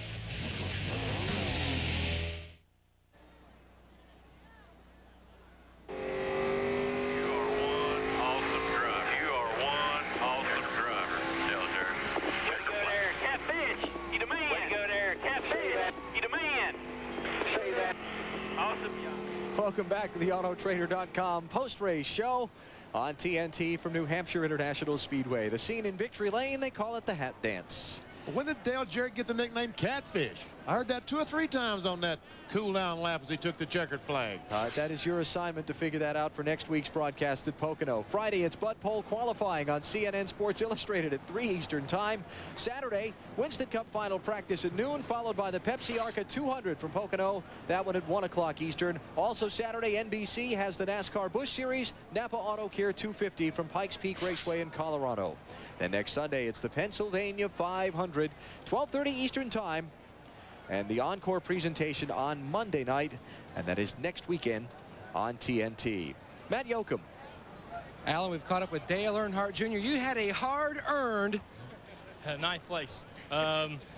It wasn't pretty at all. We was running real hot. We had to come in and get the car cooled off, and then we was banging with people and getting run into. People were backing into the front of my car all day long. But don't you hate when that happens? Yeah. So we had to keep pulling the fenders out on it, and finally I spun Bobby out accidentally. That was my fault. I like him. And I think he likes you too. He's a cool guy. He probably thinks I'm all right. But we're getting ready to go home and probably drink some beers, Budweiser's, and chill out with some friends and relax and get ready for next week. Are you going to have a little fiesta at Club E since you had your first top 10 finish here at New Hampshire? Yeah, I know. It's a long time coming, ain't it? That's a big celebration. Yeah, I've been going here for almost a year and a half, 2 years now. And finally got me a top 10, so I'm pretty excited. That's Dale Earnhardt Jr. scoring his first career top 10 finish here at New Hampshire, Alan. I'm coming here for all of a year and a half, 2 years, and I finally got a top 10 finish. We're back in a minute.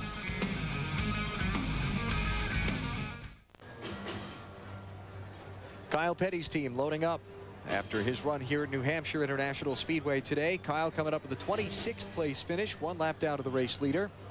And I'm sure very glad that a very difficult weekend for him is over. You know that he is thrilled that he came here now, but he's sure glad it is over. What a tough, tough weekend for Kyle Petty. Memories of Adam Petty throughout the weekend here, including by Dale Jarrett in Victory Lane, as well as memories of Kenny Irwin, the 2 drivers who lost their lives here in crashes during the 2000 season.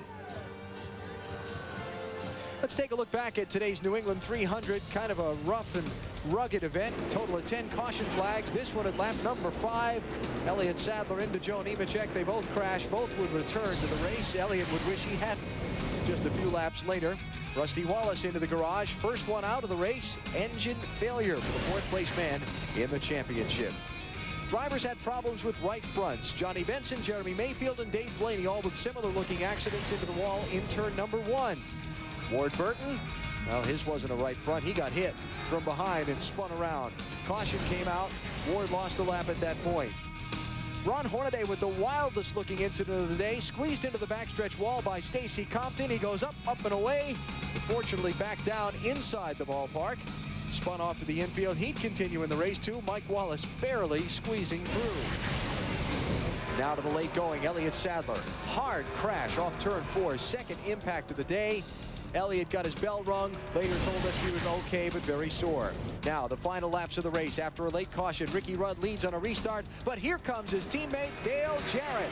3 laps to go. Jarrett takes the lead, holds on from there to score the win. Jeff Gordon would follow Jarrett through to second, and DJ gets victory number 4 of the 2001 campaign, breaking the tie with Jeff Gordon atop the standings by having 4 victories to Gordon's 3.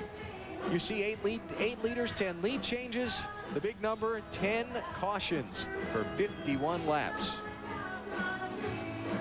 And let's hear from today's 5th place finisher. He's with Marty. Well, the way it looked like Tony Stewart was coming up to the field, it looked like you were going to rocket right to the front, but you had about a 5th place car, and that's kind of just where it stayed. Did the car just peter out at the end? We just, every yellow that came out, we got tight for about 10 laps. So, you know, every caution that came out there late, it just made our car tighter and tighter in the center. So, you know, just, you know, the Home Depot guys did a great job today, and the Pontiac drove good. And, you know, the motor department's really been working hard trying to gain us back some horsepower we lost earlier in the year, and did a great job today. So, just a long day. I got a really tore up race car there at the end. But after the last 2 weeks, he said, hey, you know what, guys, I'm just glad I finished. And Bobby Labonte finished 7th today, which was a great finish for him considering the year that you've had so far. Tell us about spinning and then coming back to get that 7th. Well, I mean, it really didn't flat spot the tires here. You know, I don't know if you can flat spot the tires here that bad, but just did a little 360 over there after we got hit, and yeah, came back. They had a little bump up on the inside. I happened to be on the outside, passed a lot on back, so kind of got back where we started. But you know, all in all, we just lost some track position on it and didn't really make it up until somebody else had a problem. But still a good day for the Interstate Batteries Pontiac. You know, we had a good fast race car, just couldn't get much track position. And the last run was the worst run, but other than that, it was pretty good all day. Did you ever try 2 tires all day? No, they sure didn't. I mean, it was we just needed 4. The times that we pitted, I mean, it seemed like we needed 4 at that point in time, and it was working out pretty good for us. Thanks a lot, Bobby. He finished the 7th, as we mentioned, and he's finished so great in the last 12 races. He's all the way up to 9th in points, I believe, Alan. Dale Jarrett still celebrating his win in the New England 300. We'll come back to New Hampshire in just a moment.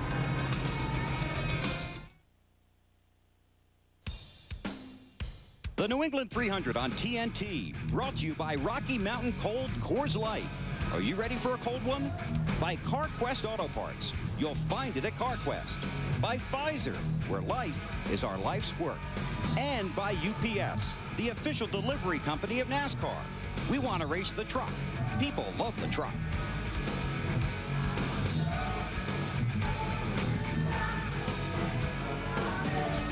Back at New Hampshire International Speedway in the aftermath of today's New England 300, won by Dale Jarrett. Jeff Gordon, Ricky Rudd, Jimmy Spencer, and Tony Stewart, the top 5. Kevin Harvick, after winning the NASCAR Busch Series race last night, back for another top 10 finish in Richard Childress's Chevrolet. Jarrett and Gordon with the equal number of points atop the championship standings, but Jarrett now with 4 wins to Gordon's 3. That's the first tiebreaker, so Jarrett is your point leader this week.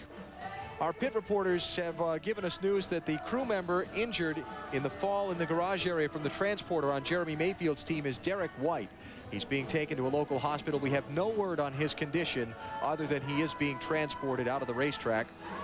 And any information that we're able to get before we leave the air, we'll pass along to you, and obviously in other sources as well throughout the night. But it is Derek White who is the injured crew member on the Jeremy Mayfield team. Next weekend, it's Bud Pole qualifying at Pocono on CNN Sports Illustrated. Friday at 3 Eastern Time. Saturday, we've got final practice and the Pepsi Arca 200 from Pocono, plus the NASCAR Busch Series race from Pikes Peak on TNT, and then the Busch Series race on NBC. Sunday, the Pennsylvania 500 at 12:30 Eastern Time. Here, it's NASCAR and the race for the championship on TNT. What a wild day it's been here at Pocono. Ron Hornaday up on the fence. Elliott Sadler's hard crash. Dale Jarrett's late pass on Ricky Rudd to score the win. We'll talk to you next weekend from Pocono. For Benny Parsons and Wally Dallenbach, I'm Alan Bestwick. Good night from New Hampshire.